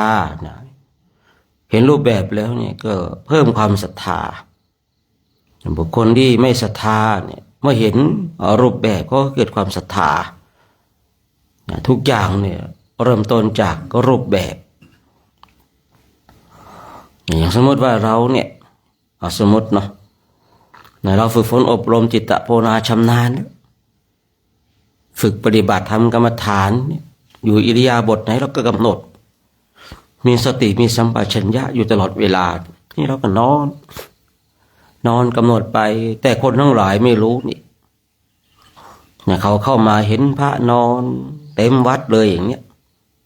กลับเข้ามาในวัดเห็นพระนั่งสมาธิกันเต็มเนี่ยนั่นเราลองคิดดูนะว่าคนที่เห็นเนี่ยเขาก็จะบอกว่าพระเนี่ยขี้เกียจขี้ค้านกินแล้วก็นอนไม่รู้จักปฏิบัติทั้งที่เราปฏิบัติแบบไร้รูปแบบไร้ท่าทางแต่จิตของเราอยู่กับปัจจุบันธรรมเพียงแต่เราอยู่ในอิริยาบถนอนเท่านั้นเองคนทั้งหลายบางทีก็ไม่เข้าใจเขาก็คิดว่าผู้ที่ปฏิบัติเนี่ยต้องนั่งเท้าขวาทับเท้าซ้ายมือขวาทับมือซ้ายอยู่ในทางเดินจงกรมอย่างเดียวเรียกว่านักปฏิบัติถามว่าถูกไหมมันก็ถูกในรูปแบบท่านทั้งหลายคนเนี่ยเข้ามาในวัดเห็นพระนั่งสมาธิเดินจงกรมเนี่ยบางคนก็โอ้ยพระต้องแบบนี้กันนะเนี่ยพระปฏิบัติต้องแบบนี้นะบางทีความรู้ความเข้าใจของคนทั้งหลายบางทีก็คือเขามีขีดจำกัดในความเข้าใจเนาะฉะนั้นเราเนี่ย แล้วเรานี่ก็ต้องมาดูตัวของเรานะบางทีบางสิ่งบางอย่างนะเราไม่ทำลายศรัทธาแต่เราจะยังศรัทธาให้เกิดขึ้นผมเข้าใจในการปฏิบัตินะว่าการปฏิบัติจริงๆไม่มีรูปแบบหรอกอยู่ตรงไหนมันก็ปฏิบัติได้จะยืนจะเดินจะนั่งจะนอนจะหลับตาลืมตา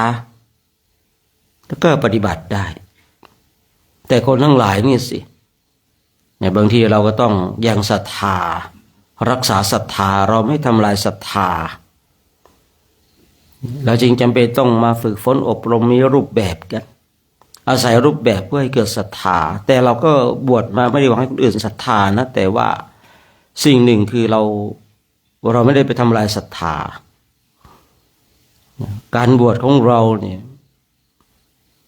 เราไม่ได้บวชให้คนอื่นมาศรัทธาไม่ได้บวชมาเพื่อหวังลาภสักการะชื่อเสียงสรรเสริญเยินยอ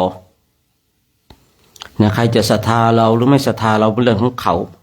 แต่ในการปฏิบัติของเราอยู่ในกรอบแห่งศรัทธาในเรื่องของบุคคลนั้นว่าเขาจะศรัทธาเราหรือไม่ศรัทธาเรามันเรื่องของเขาแต่ขอให้เราอยู่ในกรอบแห่งศรัทธารู้จักการรู้จักเวลาเมื่อเรารู้จักการรู้จักเวลาแล้วเนี่ยอย่างบางเช่นเนี่ยได้เวลาแล้วก็มาทำวัดสวดมนต์ได้เวลาแล้วก็มาเดินจงกรมนั่งสมาธินี่เขาเรียกว่าอยู่ในกรอบแห่งศรัทธาเมื่อเราอยู่ในกรอบแห่งศรัทธาคนทั้งหลายเห็นแล้วก็จะศรัทธาเราหรือไม่ศรัทธาเป็นเรื่องของเขาไม่ใช่เรื่องของเราแต่เราเนี่ยอยู่ในกรอบแห่งศรัทธาคือเราจะต้องเข้าใจตรงจุดนี้นะบางคนบางท่านเนี่ยว่าเราปฏิบัติต้องให้ก็ปฏิบัติได้ถูกต้องแต่เราอย่าลืมว่าเราไม่ได้อยู่เพียงผู้เดียวในศาสนานี้คนทั้งหลายที่มีศรัทธาตั้งมั่นเขาก็เข้าใจบุคคลที่มีศรัทธางอนแง่นคอนแขนเขาก็จะดูถูกดูแขนรูปแบบจึงยังให้เกิดศรัทธารูปแบบนี้เลยทำให้พระเรางามดูดีดูดีในเบื้องต้นในท่ามกลางและที่สุดทำให้เรางามงามในเบื้องต้นงามในท่ามกลางงามในที่สุดทำให้งามในพระพุทธเจ้าทรงตรัสไว้ขันติอโศรจะเรามีขันติเนี่ยความงามเกิดขึ้นความงามในพุทธศาสนาความสงบเสงี่ยมทำให้เรางามเนี่ยคือชีวิตของเราถ้าอยู่ในเพียงผู้เดียวในศาสนานี้เราทำตัวอย่างไรก็ได้แต่ชีวิตนี้เราไม่ได้อยู่ในเพียงผู้เดียวในศาสนานี้เรายังมีกัลยาณมิตรมีครูบาอาจารย์มีคณะศรัทธาญาติโยมคือพูดง่ายๆว่าเราเนี่ยไม่สามารถจะยังให้คนทั้งหลายศรัทธาในพุทธศาสนาได้แต่เราก็ไม่ทำลายศาสนาเนื่องด้วยเหตุตัวของเราเองพระพุทธจึงบอกว่ารูปแบบเนี่ยอยากให้เกิดศรัทธาที่คุยเมื่อสักครู่นี้ว่าคนทั้งหลายเข้ามาในวัดเห็นพระนอนที่จริงเราปฏิบัติอยู่แต่เราอยู่ในอิริยาบถของการนอนเนี่ยแต่คนเนี่ยไม่เข้าใจนี่ว่าพระกินแล้วก็นอนไม่ปฏิบัติธรรมกรรมฐานเลยอย่างเงี้ยบุคคลนั้นก็ได้สิ่งที่ไม่ดีไปฉะนั้นเราเนี่ยอย่าให้เป็นต้นเหตุแห่งการตกนรกของคนทั้งหลาย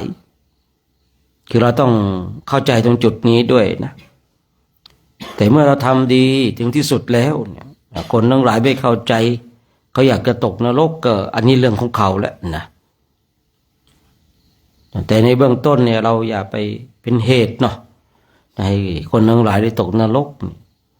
คือเนี่ยคนเข้ามาในวัดเนี่ยเห็นพระเดินจงกรมนั่งสมาธิกับเห็นพระนอนเอาคนที่ไม่เข้าใจในการปฏิบัติและบุคคลนั้นติดในรูปแบบเราก็คิดดูว่าเขามีความคิดเช่นไรเขาว่าพระขี้เกียจขี้ค้านไม่รู้จักการปฏิบัติธรรมกรรมฐานแต่คนที่เข้าใจเนี่ยแต่มีน้อยนักคนเข้าใจนะมีน้อย เนี่ยคนเข้าใจตรงจุดนี้มีน้อยมากนะเห็นพระนะนอนอยู่ในอิริยาบถที่สงบนิ่งคือมันดูไม่ยากท่านทั้งหลายที่เราจะอยู่ในอิริยาบถไหนแล้วเรามีการปฏิบัติธรรมกรรมฐานกับการที่เราอยู่ในอิริยาบถไหนแล้วมันฟุ้งซ่านสับสนมันดูไม่ยากหรอกดูไม่ยากหรอกว่าคนไหนรูปใดที่นอนเนี่ยแล้วกำหนดจิตในการภาวนาตัวกำลังปฏิบัติทำกรรมฐานอยู่ในอิริยาบถของการนอนเนี่ยดูไม่ยากหรอกท่านทั้งหลายแม้แต่เดินแม้แต่นั่งเองเนี่ยแม้แต่เดินเนี่ยบุคคลที่เดินไปกำหนดไปกับบุคคลที่เดินไปฟุ้งซ่านไปมันก็ดูไม่ยากเนี่ยยิ่งถ้าเราไปนั่งบำเพ็ญเพียรภาวนาเนี่ยมันก็ดูไม่ยากหรอกว่าบุคคลนี้นั่งแล้วจิตเนี่ยมีสมาธิบุคคลนี้จิตเลยกำลังกำหนดอยู่กับคำวงบริกรรมของตนเองวงนี้จิตของบุคคลนี้เข้าสู่ความหลับไหลถูกโมหะเข้าครอบงำแล้วบุคคลนี้นั่งแล้วกำลังถูกโทสะเข้าครอบงำการที่เรานั่งหลับตาเนี่ยคือเราอย่าคิดว่าคนอื่นไม่รู้นะว่าไอ้การที่เรานั่งเนี่ยเราถูกโมหะเข้าครอบงำหรือว่าถูกโทสะหรือว่ากำลังฟุ้งซ่านสับสนมันออกมาจากทางท่าทางมันออกจากอิริยาบถที่เราได้ฝึกกันเนี่ยที่เราทำกันเนี่ยคือบางรูปเนี่ยนั่งไปก็ถูกโมหะก็ครอบงำบางรูปนั่งไปก็ถูกโทสะความโกรธก็ครอบงำถึงแม้นั่งนิ่งๆเนี่ยคือพูดง่ายๆว่าบางสิ่งบางอย่างเนี่ยมันหลอกคนโง่ได้หลอกคนฉลาดไม่ได้อันนี้ก็น่าจะเข้าใจชัดเจนเพราะการนั่งของคนเราบางทีนั่งไปก็ถูกโมหะเขาครอบงำคนที่จิตถูกโมหะเขาครอบงำเนี่ย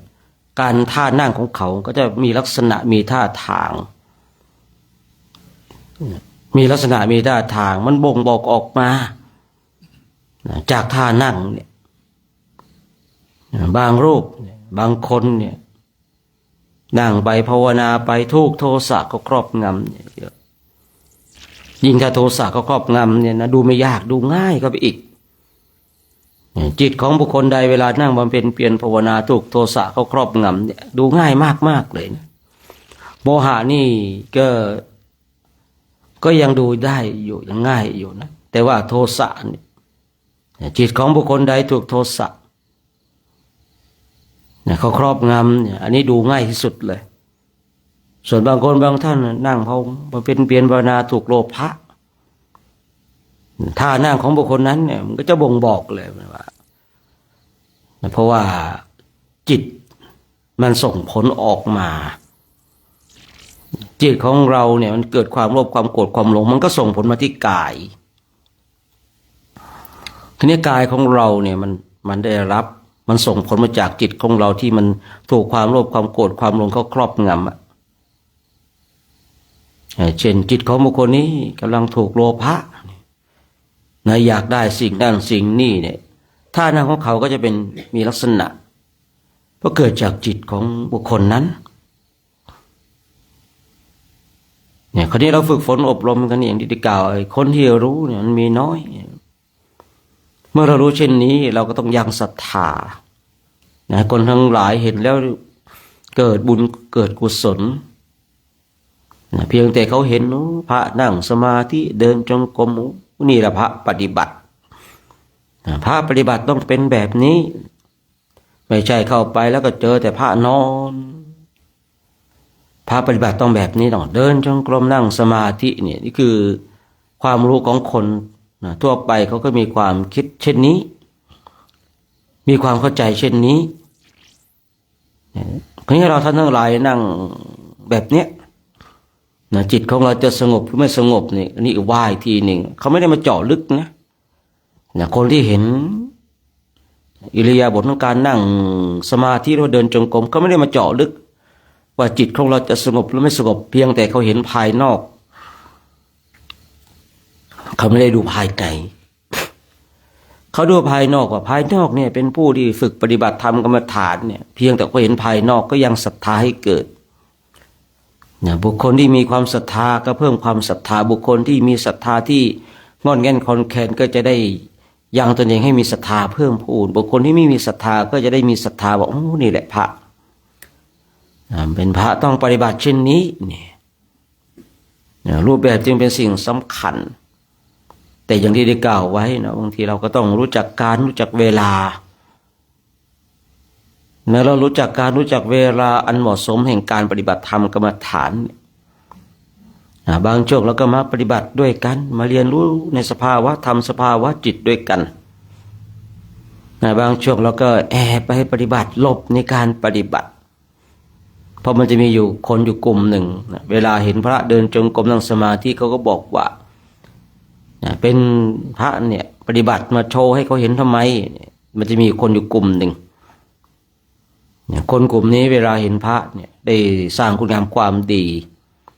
ก็จะออกมาลักษณะเช่นนี้คือเป็นพระเนี่ยมาปฏิบัติเดินจงกรมโชว์เขาทำไมแต่เวลาเห็นพระไม่ปฏิบัติคนกลุ่มนี้ก็จะไปโจมตีว่าเป็นพระเป็นเจ้าไม่รู้จักปฏิบัติคนกลุ่มนี้จะมีลักษณะเช่นนี้คือบางสิ่งบางอย่างเนี่ยนะเราทำเนี่ยตัวของเราเนี่ยให้อยู่ในขอบเขตของพุทธศาสนาเราสามารถช่วยคนหนึ่งคนใดได้แล้วก็ช่วยไม่ได้แล้วก็ต้องเข้าใจในหลักกรรมมุนาวัตติโลโกสัตว์โลกย่อมเป็นไปตามกรรมแต่เราในเบื้องต้นเราต้องตั้งจิตของเราให้ถูกต้องเรามีเมตตาจิตอยากจะอนุเคราะห์สงเคราะห์คนทั้งหลายแต่ผลสุดท้ายเราก็ต้องเข้าใจในคำที่พระพุทธเจ้าทรงตรัสไว้เนี่ยกรรมมุนาวัตติโลโกเนี่ยสัตว์โลกย่อมเป็นไปตามกรรมกรรมได้จำแนกแจกแจงให้สัตว์นั้นเร็วสามปราณีตกรรมทั้งหลายที่คนทั้งหลายได้กระทำแยกแยะบางคนก็ได้ทำกรรมที่หยาบช้าบางคนก็ทำกรรมที่ประณีตกรรมทั้งหลายเนี่ยที่เราได้ทำไม่ว่าจะเป็นกรรมดีหรือกรรมชั่วที่เขาบอกว่ากรรมเป็นคำกลางๆใส่คำว่าดีก็เป็นกรรมดีใส่คำว่าชั่วก็เป็นกรรมชั่วกรรมคือการกระทำที่ประกอบไปด้วยกุศลเรียกว่ากรรมดีการกระทำที่ประกอบไปด้วยอกุศลเรียกว่ากรรมชั่วกรรมจึงเป็นคำกลางๆกรรมทั้งหลายเกิดขึ้นจากการกระทำของเราเองไม่ได้เกิดจากเทพเทวาอารักษ์ทั้งหลายนะคือเราทำกรรมในสิ่งใดไว้เราย่อมได้รับผลสิ่งนั้นอย่างแน่นอนไม่ช้าก็เร็วทุกสิ่งทุกอย่างไม่ได้เกิดจากการดลบันดาลของเทพเจ้าหรือว่าเทวดาทั้งหลายถ้าเราศึกษาในเรื่องของกรรมเนี่ยเราจะเข้าใจเลยว่าไอ้การที่เราเจอหรือว่าพบเจอกับสิ่งทั้งหลายเนี่ยเพราะเกิดจากการกระทำของเราในอดีตมันมีเหตุฉะนั้นเมื่อเราจะทำสิ่งใดพิจารณาโดยแยบคายว่าผลที่เราจะได้รับเนี่ยมันจะส่งผลในด้านบวกหรือด้านลบมันจะส่งผลในด้านของกุศลหรืออกุศลคือเป็นเช่นนี้บางคนในเวลาทำกรรมที่ไม่ดีไม่ได้คิดว่าผลมันจะส่งผลในส่วนที่ไม่ดีเวลาคนทำกรรมที่ไม่ดีก็เพลิดเพลินสนุกสนานเช่นเอาการฆ่าสัตว์เนี่ยไล่ล่าสัตว์เป็นเกมกีฬามีความสนุกมีความเพลิดเพลินได้ล่าสัตว์ได้ทำชีวิตสัตว์ให้ล่วงไปตกไปเพลิดเพลินสนุกแต่ลืมไปว่าการที่ตนเองเนี่ยไปทำชีวิตของสัตว์ให้ล่วงไปตกไปเนี่ยมาถึงข่าวตัวเองก็ถูกไล่ล่าบ้างถ้าการไล่ล่านั้นทำให้สัตว์ตายไปเราก็จะถูกบุคคลไล่ล่าแล้วเราก็จะถูกเขาทำร้ายชีวิตของเราให้ตายไปบางทีเราเคยหรือเปล่าเราเคยถูกเขาทำให้เจ็บไม่ถึงขั้นตาย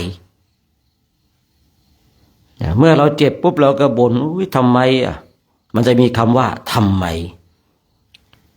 ทำไมชีวิตของเราต้องเจอเช่นนี้เจอสิ่งนี้ทำไมคนอื่นไม่เจอเช่นเราเนี่ยในเวลากรรมมันส่งผลคนทั้งหลายก็จะมีความคิดเช่นนี้ว่าทำไมเราต้องเจอเช่นนี้คนอื่นทำไมไม่เจอเช่นเราสัตว์ทั้งหลายเมื่อเจอกรรมมาส่งผลก็จะมีความคิดเช่นนี้ทำไมเราต้องมาเจอเรื่องราวแบบนี้ทำไมคนตั้งมากทำไมไม่เจอเรื่องราวเช่นเราคือบางคนนี้ไม่เข้าใจเนาะในเรื่องกฎแห่งกรรมแล้วก็คือเวลาทำไม่คิดเวลาส่งผลแล้วเนี่ยกรรมส่งผลแล้วจึงคิดแล้วจะคร่ำครวญว่าตนเองไม่เจอเช่นนี้การที่เราเจอเช่นนี้คนอื่นไม่เจอเพราะเราทำกรรมเช่นนี้ไว้เราจึงเจอเช่นนี้บุคคลทั้งหลายเขาไม่ได้ทำกรรมเช่นเราเขาเลยไม่เจอเช่นเราผมพูดจึงเข้าใจว่าเวลาที่เราทำกร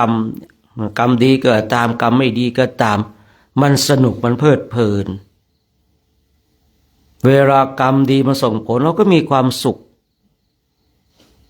แล้วก็จะมีคำกล่าวนี้ว่าคนทำดีมันต้องย่อมได้ดีแบบนี้แหละในตอนที่กรรมดีมันส่งผลเนี่ยเราก็จะเข้าใจนะว่าคนทำดีมันต้องได้กรรมดีแบบนี้แหละแต่เวลากรรมไม่ดีมันส่งผล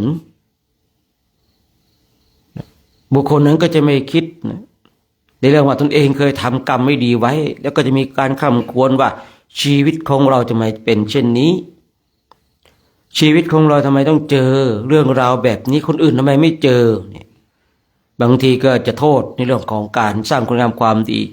ว่าเราเนี่ยทำดีมาตลอดแต่ทำไมเรายังเจอสิ่งที่ไม่ดีอยู่มีมากเหลือเกินที่ไม่เข้าใจในเรื่องราวแห่งการกระทำหรือว่ากรรมคือเราทำความดีมาตลอดเลยทำความดีมาตลอดทำบุญใส่บาตรรักษาศีลเจริญจิตตภาวนาแต่ทำไมเราเจอเรื่องราวที่ไม่ดีเนี่ยคือถ้าเราศึกษาในเรื่องราวของพุทธศาสนาศึกษาเรื่องกรรมเราก็จะเข้าใจเลยว่าคือกรรมบางอย่างเนี่ยมันส่งผลในชาติปัจจุบันกรรมบางอย่างมันส่งผลในชาติต่อไปแต่ที่เราเคยศึกษาในเรื่องกรรมกันนี่เมื่อเราศึกษาในเรื่องกรรมเราเข้าใจแล้วชาตินี้เราจะทำกรรมดีมาตลอดให้ทานรักษาศีลเจริญจิตตภาวนาแต่ชีวิตของเราทำไมเจอเรื่องราวที่แย่ๆเจอเรื่องราวที่ไม่ดีก็จะบ่นเราก็ทำดีมาตลอดทำไมเราจึงเจอสิ่งที่ไม่ดีเนี่ยบางคราวบางคนนี่ก็สิ้นเหตุที่จะทำให้ตนเองสร้างคุณงามความดีหรือว่าหยุดที่การสร้างความดีเพราะว่าเห็นว่าทำดีแล้วมันไม่ได้ดีแล้วบุคคลเหล่านี้นะเมื่อมีจิตใจที่ไม่ตั้งมั่นก็จะมีคำหนึ่งที่เขาพูดออกมาว่าทำดีได้ดีมีที่ไหนทำชั่วได้ดีมีถมไปคือเรียกบุคคลที่มีความคิดเช่นนี้เขาก็จะยึดหลักว่าเอาคนนั้นเขาทำความชั่วเขาได้ดีแล้วก็จะมาผสมกับคำที่ตนเองได้ยินได้ฟังมาว่าทำดีได้ดีมีที่ไหนแต่ทำชั่วได้ดีมีถมไปมีหลักคำพูดตรงนี้แล้วก็มีคนแต่ที่ทำความชั่วเราเห็นเขาอยู่สุขสบายเนี่ยเราก็เลยเอาบุคคนนี้เป็นแบบอย่างให้กับเราแต่เขาลืมไปว่ากรรมในอดีตเนี่ยบางทีบางคนในชาตินี้ทำกรรมชั่วแต่ก็มีการกินดีอยู่ดีเพราะอะไรนะต้องย้อนกลับไปในอดีตชาติเขาเคยสร้างกรรมดีไว้กรรมดีมันส่งผลไอ้กรรมชั่วกรรมที่ไม่ดีในชาติที่ตนเองได้ทำเนี่ยมันยังไม่ส่งผลพระเจ้าพระองค์จึงทรงตรัสบุคคลใดทำกรรมดีก็ตามทำกรรมชั่วก็ตามกรรมนั้นย่อมติดตามให้ผลเหมือนกับเงาติดตามตัวเราไปกรรมดีก็เหมือนกับเงากรรมชั่วก็เหมือนกับเงามันติดตามตัวเราไป แล้วอำนาจแห่งกรรมที่เราทำในอดีตเนี่ยมันเก่งนะมันสามารถหาเราเจอเนี่ยในคราวครั้งหนึ่งผมเนี่ยสงสัยในเรื่องนี้ว่ากรรมมันตามหาเราเจอได้อย่างไร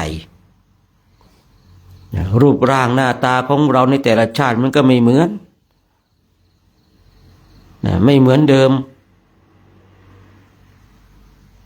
แล้วทำไมกรรมมันตามหาเราเจอยิ่งไปอ่านในเรื่องราวในพระไตรปิฎกเช่นพระมหาโมคคลลานะที่ในชาติหนึ่งตนเองเนี่ยบางตำราก็บอกว่าฆ่าพ่อฆ่าแม่บางตำราบอกว่าทำร้ายพ่อแม่จนในชาติสุดท้ายของพระมหาโมคคลลานะ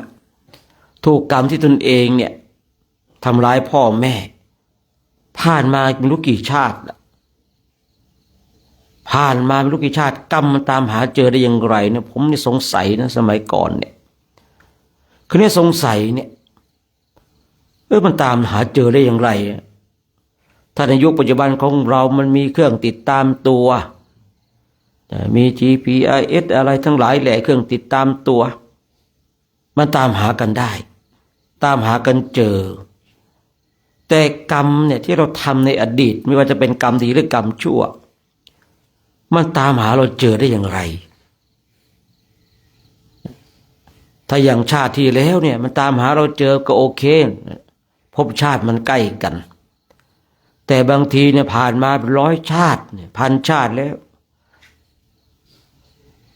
กรรมนั้นตามหาเจอได้อย่างไรท่านทั้งหลายเคยสงสัยไหมเคยคิดไหมว่ากรรมมันตามหาเราเจอได้อย่างไรผมนี่สงสัยนะคือพอเราบางคราวเนี่ยบางคราวเราอ่าน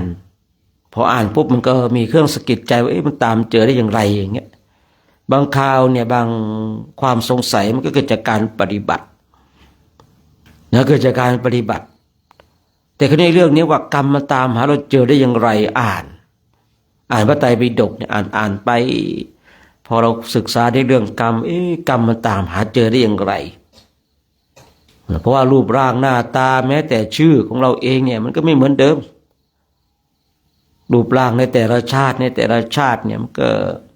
เปลี่ยนไปตามกรรมวิบากหรือว่ากรรมที่ตัวเองได้กระทำหน้าตานี้เกิดจากการที่ตนเองเราได้ทำกรรมอันใดไว้เนี่ยหูจมูกปากนิ้วมือนิ้วเท้าคิ้วแม้แต่ศีรษะของเราเองเนี่ยพวกนี้เกิดจาก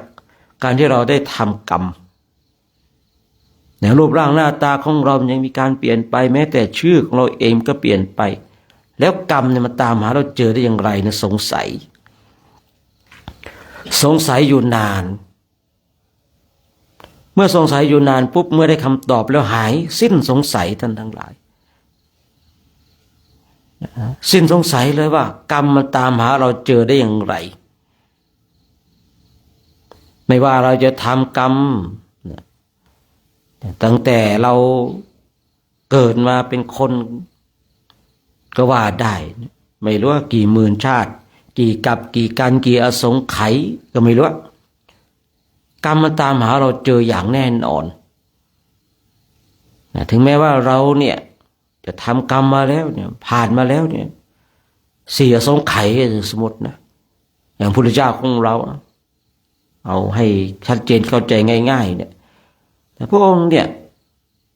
ทำบุญเนี่ยผ่านมา4 อสงไขยที่ได้รับคำพยากรณ์แล้วเนี่ยบุญทั้งหลายว่ากรรมดีทั้งหลายกรรมที่ไม่ดีทั้งหลายที่พระองค์ได้กระท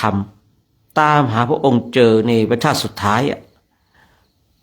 เดี๋ยวเราได้ศึกษาเราก็จะได้เห็นว่าพระพุทธเจ้าของเราเนี่ยบางคราวก็เสวยกรรมไม่ดีที่ตนเองได้กระทำไว้ในคราวที่เวียนว่ายตายเกิดเช่นพระองค์ปวดศีรษะหรือว่าปวดหัวพระองค์ก็ทรงตรัสในเรื่องของกรรมว่าในประชาติหนึ่งพระองค์เป็นชาวประมงญาติของพระองค์นี้ได้ออกหาป่าเพียงแต่พระองค์เนี่ยพลอยยินดีนะท่านทั้งหลายว่าญาติของพระองค์นั้นเนี่ยได้ป่ามามากเพียงแต่พลอยยินดีเป็นเหตุให้พระองค์ได้ปวดศีรษะในประชาติสุดท้ายกรรมมันตามหาเจอเพียงแต่ในประชาตินั้นพระองค์เนี่ย พลอยยินดีว่าญาติของพระองค์เนี่ยเป็นชาวประมงแล้วออกหาปลาได้ปลามามากเหลือเกินดีใจพลอยยินดีกับญาติของตนเองกรรมนั้นเนี่ยตามส่งผลนะตามส่งผลให้กับพระองค์ในพระชาติสุดท้ายหรือว่าที่เราเคยได้ยินเคยได้ฟังบ่อยๆนะในคราวที่พระองค์จะเดินเข้าไปสู่สารวโนทยานในคราวที่พระองค์ได้ปรงพระชนมายุสังขารแล้วปรงพระชนมายุสังขารแล้วพระองค์เดินไปก็ให้พระอานนท์เนี่ยไปตักน้ำนั้นยังขุ่นเพราะเกวียน500เนี่ยเพิ่งขับผ่านไปการที่พระองค์เจอน้ำขุ่นเช่นนั้นเนี่ยก็เกิดจากในประชาติหนึ่งพระองค์เนี่ยเป็นเด็กเลี้ยงโคพระองค์เห็นแต่ตอนโคไปดื่มน้ำกินน้ำเห็นน้ำนั้นมันขุ่นด้วยเจตนาดีอยากให้โคของตนเองกินน้ำใสอะเจตนาดีนะไม่อยากให้โคของตนเองเนี่ยกินน้ำที่ขุ่นเลยไล่โคไปดื่มน้ำที่ใสด้วยกรรมวิบากนั้นขณะเจตนาดีนะเป็นเหตุในประชาติสุดท้ายในคราวที่พระองค์ปรงพระชนม์สังขารแล้วเนี่ยที่ให้พระอานนท์ไปตักน้ำเนี่ยเจอน้ำขุ่นนี่เกิดจากกรรมวิบากกรรมมันตามหาเราเจอได้อย่างไรเนี่ยนะฉะนั้นคำตอบตรงจุดเนี้ยคืออย่างผู้พูดเองชัดเจนเข้าใจทีนี้บางรูปบางองค์เนี่ยคือถ้าเราสงสัยนะสงสัยเนี่ยเราก็ต้องทำให้มันสิ้นสงสัยเดี๋ยวยิ่งถ้าเราศึกษาในเรื่องกรรมดีกรรมชั่วเนี่ยเราจะต้องเข้าใจตรงจุดนี้ว่าทำไมทั้งกรรมดีและกรรมชั่วมันตามหาเราเจอแต่ทั้งที่รูปร่างหน้าตาชื่อเสียงของเรามันก็เปลี่ยนไปในแต่ละชาติดูอย่างพระพุทธเจ้าของเราในการในตอนที่พระองค์เสวยพระชาติเอาใน10ประชาติสุดท้ายชื่อก็แตกต่างรูปร่างก็แตกต่างยิ่งใน500ประชาติสุดท้ายเรียงลำดับมาบางชาติก็เป็นวานอนบ้างบางชาติก็เป็นโน่นเป็นนี่เป็นสัตว์บ้างเป็นคนบ้างมีชื่อนั้นบ้างมีรูปร่างเช่นนั้นบ้างแต่ทำไมกรรมเนี่ยที่ตัวเองได้ทำตามเจอฉะนั้นก็ฝากไว้ให้เราท่านทั้งหลายเป็นผู้ที่ศึกษาเวลากรรมดีมันส่งผลเราก็จะชอบอกชอบใจเวลากรรมที่ไม่ดีมันส่งผลเราก็จะคร่ำครวญว่าชีวิตของเราทำไมเจอเช่นนี้ทำไมคนอื่นไม่เจอที่ผมบอกว่าเวลาทำไม่คิดแต่มาคิดตอนที่เราได้เสวยแล้วคือเวลาทำแล้วมีความสุขมีความเพลิดเพลินแต่เวลาที่มันส่งผลในส่วนที่ไม่ดีเราก็จะคร่ำครวญว่าชีวิตของฉันทำไมเจอเช่นนี้คนอื่นทำไมไม่เจอเช่นฉันทำเวรทำกรรมอะไรมานักหนาก็ไม่รู้อาจจะบ่นไปเพ้อไปเมื่อเราศึกษาเรื่องกรรมเราจะเข้าใจก็ย้อนกลับมาถึงว่าที่คุยว่าคือเราผลสุดท้ายเนี่ยชีวิตของแต่ละคนเราต้องเข้าใจว่ากรรมมุนาวัตติโลโกสัตว์โลกย่อมเป็นไปตามกรรมเป็นไปตามกรรมกรรมดีก็ส่งผลในส่วนที่ดีกรรมชั่วก็ส่งผลในสิ่งที่ชั่วและการกระทำไม่ว่าจะกรรมดีกรรมชั่วเนี่ยเราไม่สามารถที่จะไปบังคับให้มันส่งผลคือทุกสิ่งทุกอย่างมันคอยติดตามตัวเราไปคอยส่งผลให้กับเราอย่างแน่นอนไม่ช้าก็เร็วนะ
การ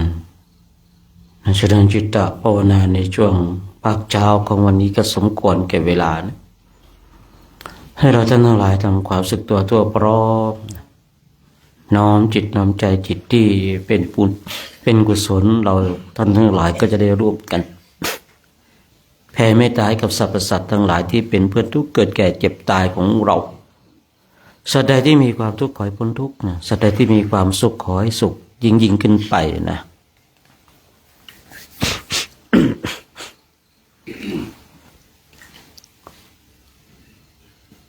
สัพเพสัตตาอาเวลาโหนตุขอสัพพสัตว์ทั้งหลายทั้งปวงที่เป็นเพื่อนทุกข์เกิดแก่เจ็บตายด้วยกันทั้งหมดทั้งสิ้นจงเป็นสุขเถิดอย่าได้มีเวรต่อกันและกันเลยอาปยาปัชชาโหนตุเป็นสุขเถิดอย่าได้บาดเบียนซึ่งกันและกันเลยอานิคาโหนตุจงเป็นสุขเถิดอย่าได้ความทุกข์กายทุกข์ใจเลยโสขีอาตานังปาริหะลันโตจงมีความสุขกายสุขใจรักษาตนให้รอดพ้นจากทุกโทษเวรภัยอันตรายทั้งปวงจงทุกตัวหน้าเถิดตังปุญญา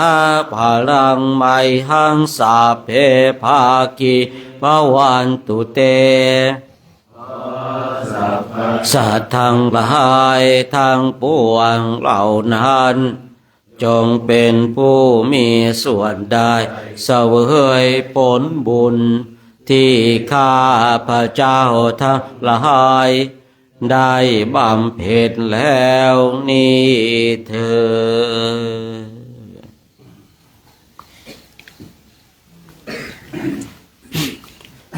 ดเจ้านี้ก็ต้องขออนุโมทนากับคณะพระภิกษุสงฆ์องค์สมณเณรแม่ชีอุบาสกอุบาสิกาเนาะแล้วก็คณะสัตยาญาติโยมที่ชมไลฟ์สดอยู่วันนี้ก็เป็นอีกวันหนึ่งที่คณะพระภิกษุสงฆ์ได้มีชีวิตอยู่มีลมหายใจยังไม่ตายนะยังไม่ตายเลยมาสร้างคุณงามความดีถ้าตายช่วงนี้ก็ดีนะพระเยอะนะสวดฟรีนะเผาฟรีด้วยนะพระเราใครจะตายรีบตายนะพระกำลังเยอะนะไม่ต้องไปนิมนต์ที่อื่นเลยนะเราก็สวดกันได้อยู่แล้วนะใครจะตายก็รีบตายเด้อพระนะวันนี้เองนะเนาะวันนี้เดี๋ยวพอยังออกรับบิณฑบาตอยู่นะ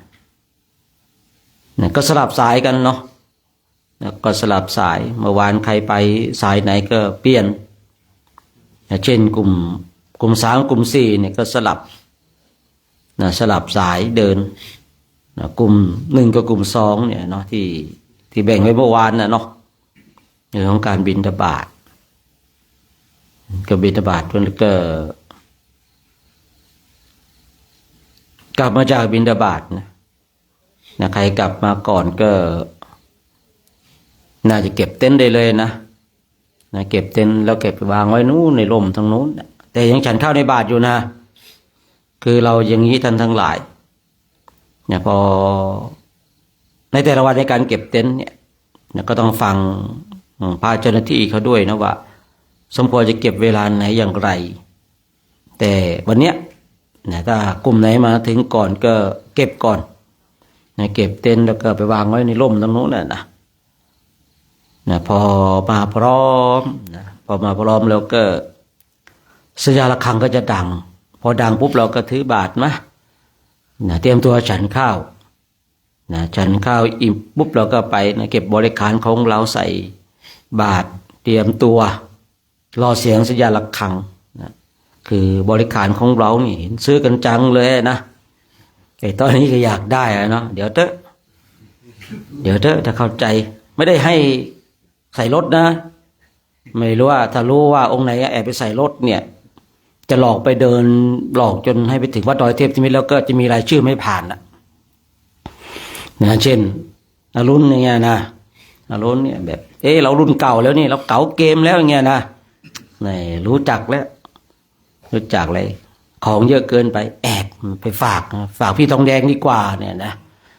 พี่ทองแดงฝากหน่อยแล้วกันพี่ทองแดงก็รับไปเนี่ยผมเห็นนะแต่ผมไม่บอกเนี่ยเนาะก็จะหลอกพาเดินได้หลอกใช้คำว่าหลอกเลยนะไปถึงวัดดอยพอประกาศชื่อออกมาอ้าวแสงอรุณไม่ผ่านอย่างเงี้ยอะไรล่ะแอบเอาของไปฝากไว้นะคือไม่ใช่ว่าเห็นปุ๊บไล่กลับเลยนะก็จะหลอกเดินไปถึงวัดดอยเทพนิมิตรเลยนะจะดันของทุกอย่างต้องแบกไปบริการของเราเนี่ยผมเองเคยช่วงเดินเนี่ยเคยแบกถึง30-40 โลนะเนี่ยเข้าตรงใหญ่ในเรศวรเนี่ย30-40 โลนะครับผมอุ้ยนะไปขึ้นนะภูนะครับเกือบไม่รอดนะคือที่30-40 โลเนี่ยคือเดินเข้าไปในป่าแล้วมันไม่มีหมู่บ้านมีอาหารก็แบกไปแล้วก็มีสามเณรไปด้วยนะตื่นเช้ามาก็ให้เนนหุงข้าวแล้วก็รับประเคนฉันอีกก็ไปต่ออีกนี่เลยมีเสบียงแล้วเดินไปในนั้นมันสนุกอะเนาะมันสนุกกับการฝึกปฏิบัติธรรมกรรมฐานเดินไปจ๊ะเอกเสืออย่างเงี้ยเดินไปจ๊ะเอกเสือนะเดินไปต่างคนก็ต่างนิ่งนะครับผมต่างคนต่างนิ่งเจอเสืออย่าไปวิ่งนะแต่เจอช้างวิ่งให้ไวเลยนะสมณะวิ่งไม่งามเนี่ยทิ้งไว้ก่อน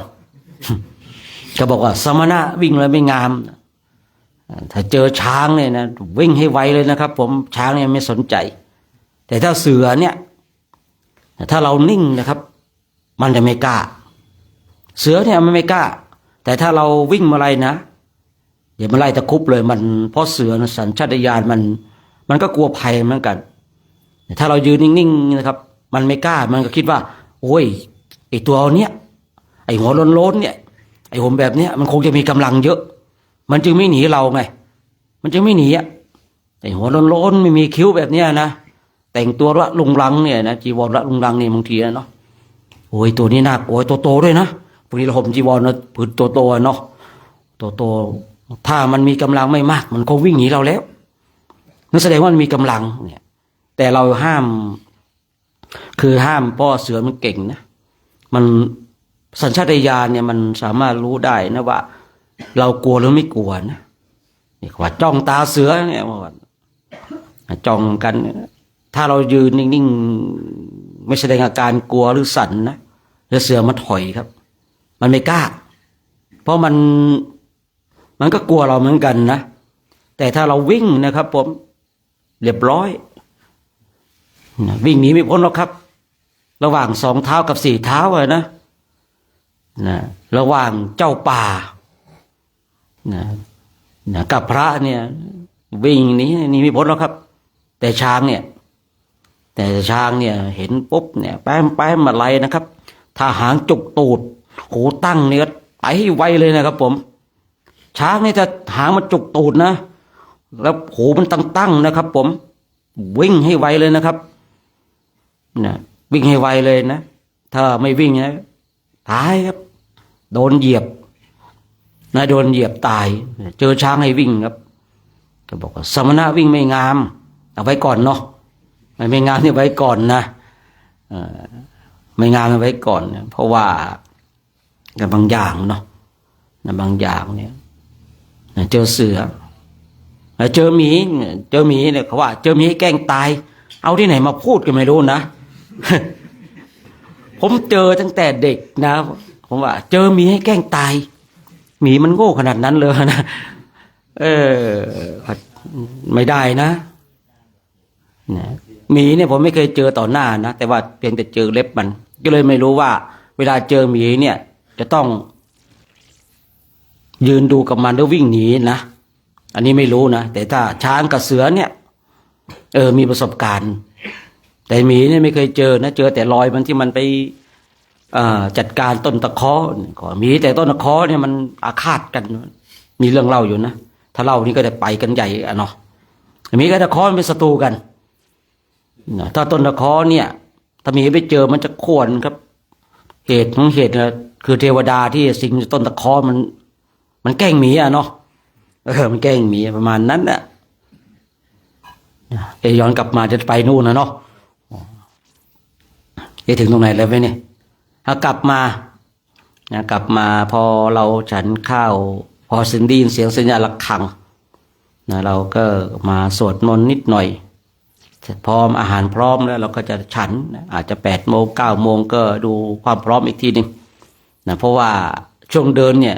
มีลีลามากไม่ได้นะถ้ามีลีลามากเนี่ยไปถึงเย็นจะลำบากเนาะเราก็ถ้าพร้อมทางญาติโยมทางแม่ชีเขาจัดข้าวน้ำโภชนาอาหารเสร็จถึงความพร้อมเราก็จะฉันข้าวพอฉันข้าวอีกปุ๊บนี่เราก็มาเก็บบริขารของเราใส่บาตรอะไรที่จะใส่บาตรก็ใส่อะไรที่จะแบกเป็นกดเป็นเต็นท์ก็ว่ากันไป1 กิโลแรกไม่หนัก2 กิโลแรกเริ่มหนักพอ5 กิโลแล้วหนักเยอะแล้วพอ10 กิโลแล้วโอ้โหไม่ไหวแล้วอะไรก็หนักทุกอย่างนะแม้แต่ผมเองยังหนักเลยนะเส้นผมบนหัวเราเนี่ยเส้นเล็กๆเนี่ยมันหนักนะหนักจริงๆนะเดินเนี่ยโอ้โหมันหนักก็นี่มันหนักแล้วมันยิ่งเดินมันยิ่งหนักนะครับไม่ได้ยิ่งเดินยิ่งเบานะไม่แปลกใจหรอกนะเนี่ยใครจะสละโทรศัพท์ผมรับเด้อ ใครจะสละ power bank ผมรับนะเครื่องรางของขลังเนี่ยนะใครพกมาเนี่ยผมรับบริจาคอยู่นะ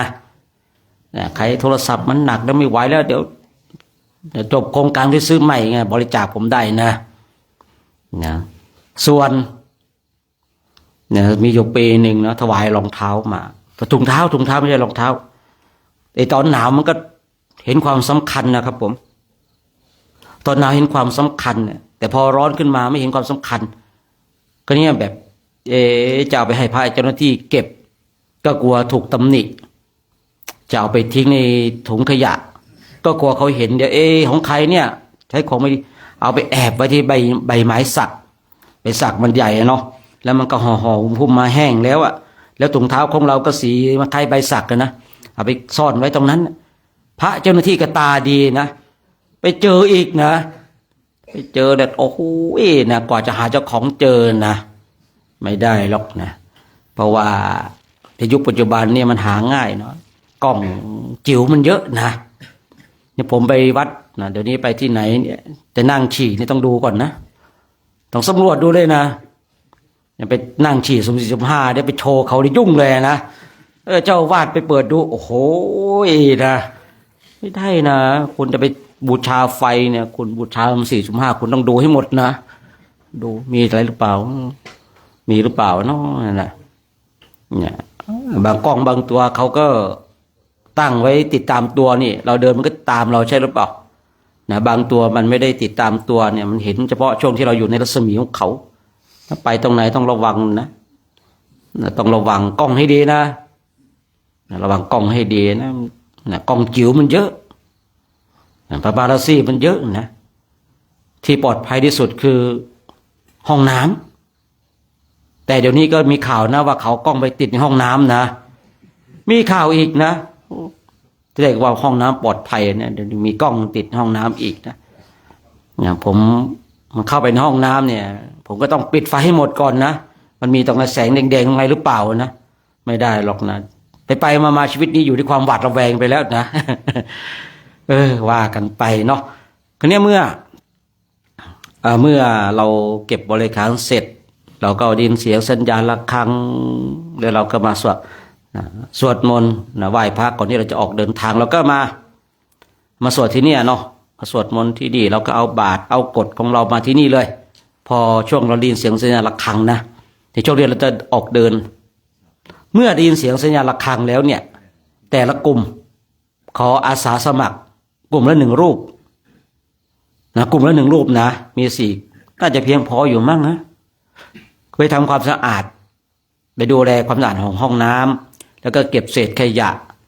นะเก็บเศษขยะนะขยะชิ้นเล็กชิ้นน้อยเก็บให้หมดนะตามที่เรากางเต็นท์กันเนี่ยพอเสียงสัญญาณระฆังดังนะคนที่อาสาเป็นจิตอาสาก็ไปดูห้องน้ำไม่ต้องมาสวดมนต์กับเขาไม่ต้องพอดีเสียงสัญญาณระฆังปุ๊บออกไปเลยไปทำความสะอาดนะครับไปเก็บเศษขยะนะเก็บทางนี้ก็มาประชุมกันพอพร้อมก็สวดมนต์นะสวดมนต์ไหว้พระรับฟังโอวาทจากครูบาอาจารย์มันก็จะแมทกันพอดีอ่ะมันก็จะพอดีเลยว่าทางนู้นทำความสะอาดเสร็จทางนี้ก็สวดมนต์เสร็จนะพอทางนู้นทำความสะอาดเสร็จก็เข้ามาห่มจีวรเข้ากลุ่ม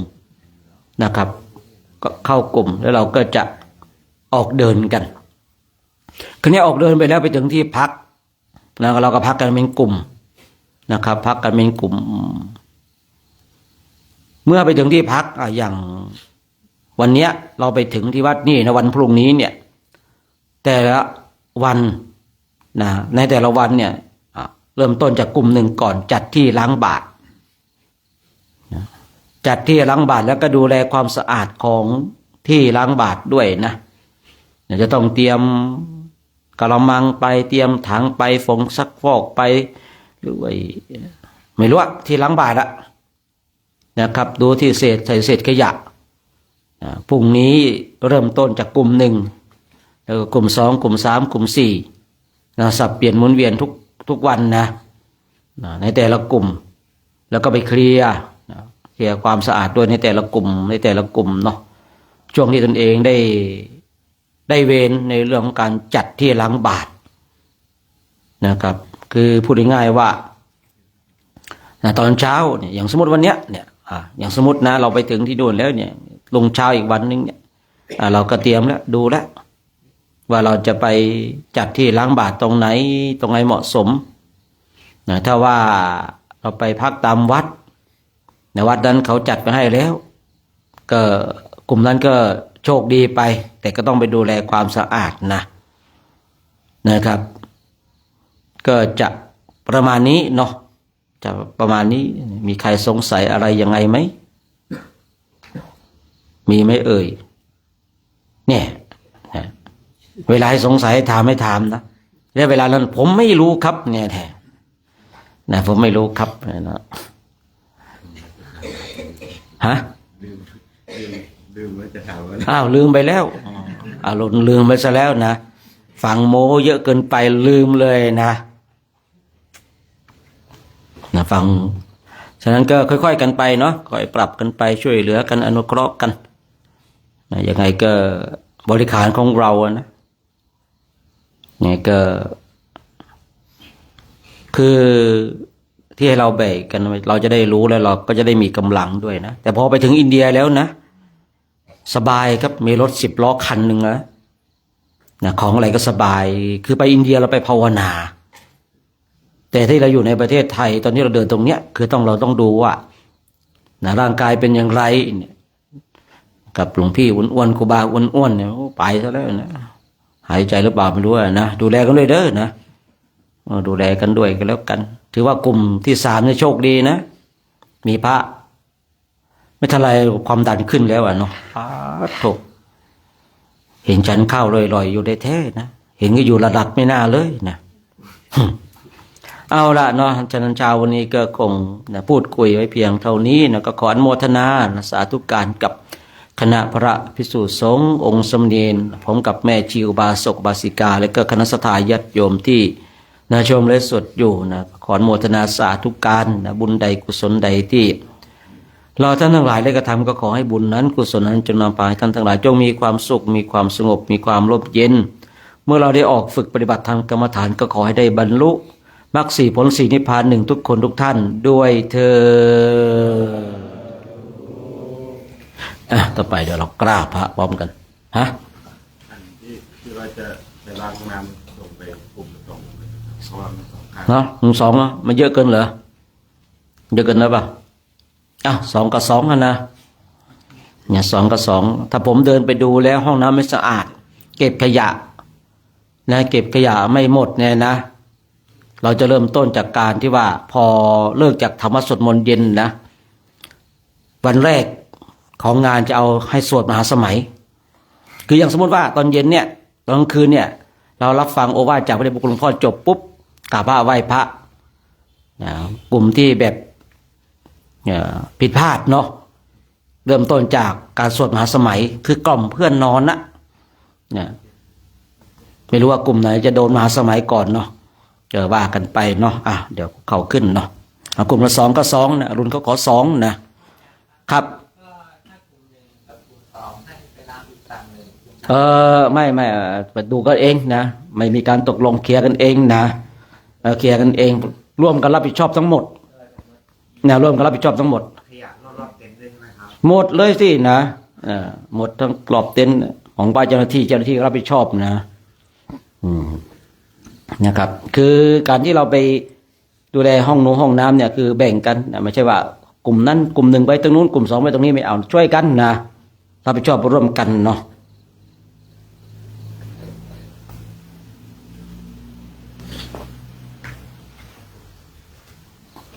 หายสงสัยก็ยังนี่ลืมไป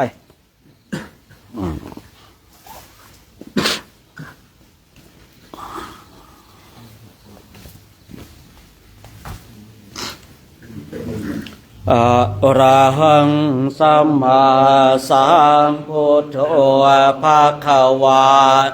พุทธังภะคะวันตังอะภิวาเท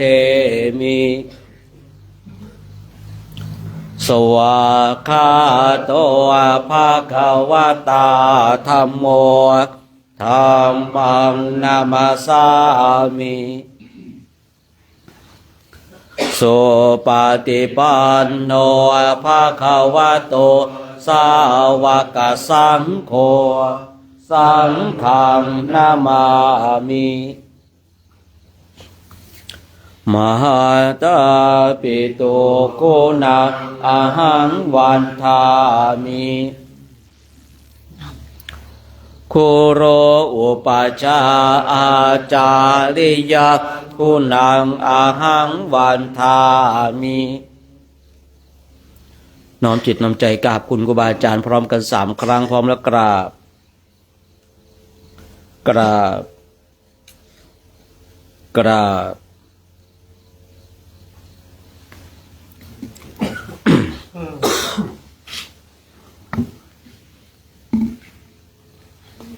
พระอาจารย์โชคชัยพร้อมกันพร้อมแล้วกราบสาธุนะกราบกราบสาธุนะแม่ชีเน้นกราบกราบกราบสาธุนะนิมนต์ครับผมนะตอนบิณฑบาตก็คอยฟังเสียงพี่เสียงเด้อนะใครจะไปสายไหนอะไรยังไงอันนี้น่าจะรู้กันหมดแล้วเนาะ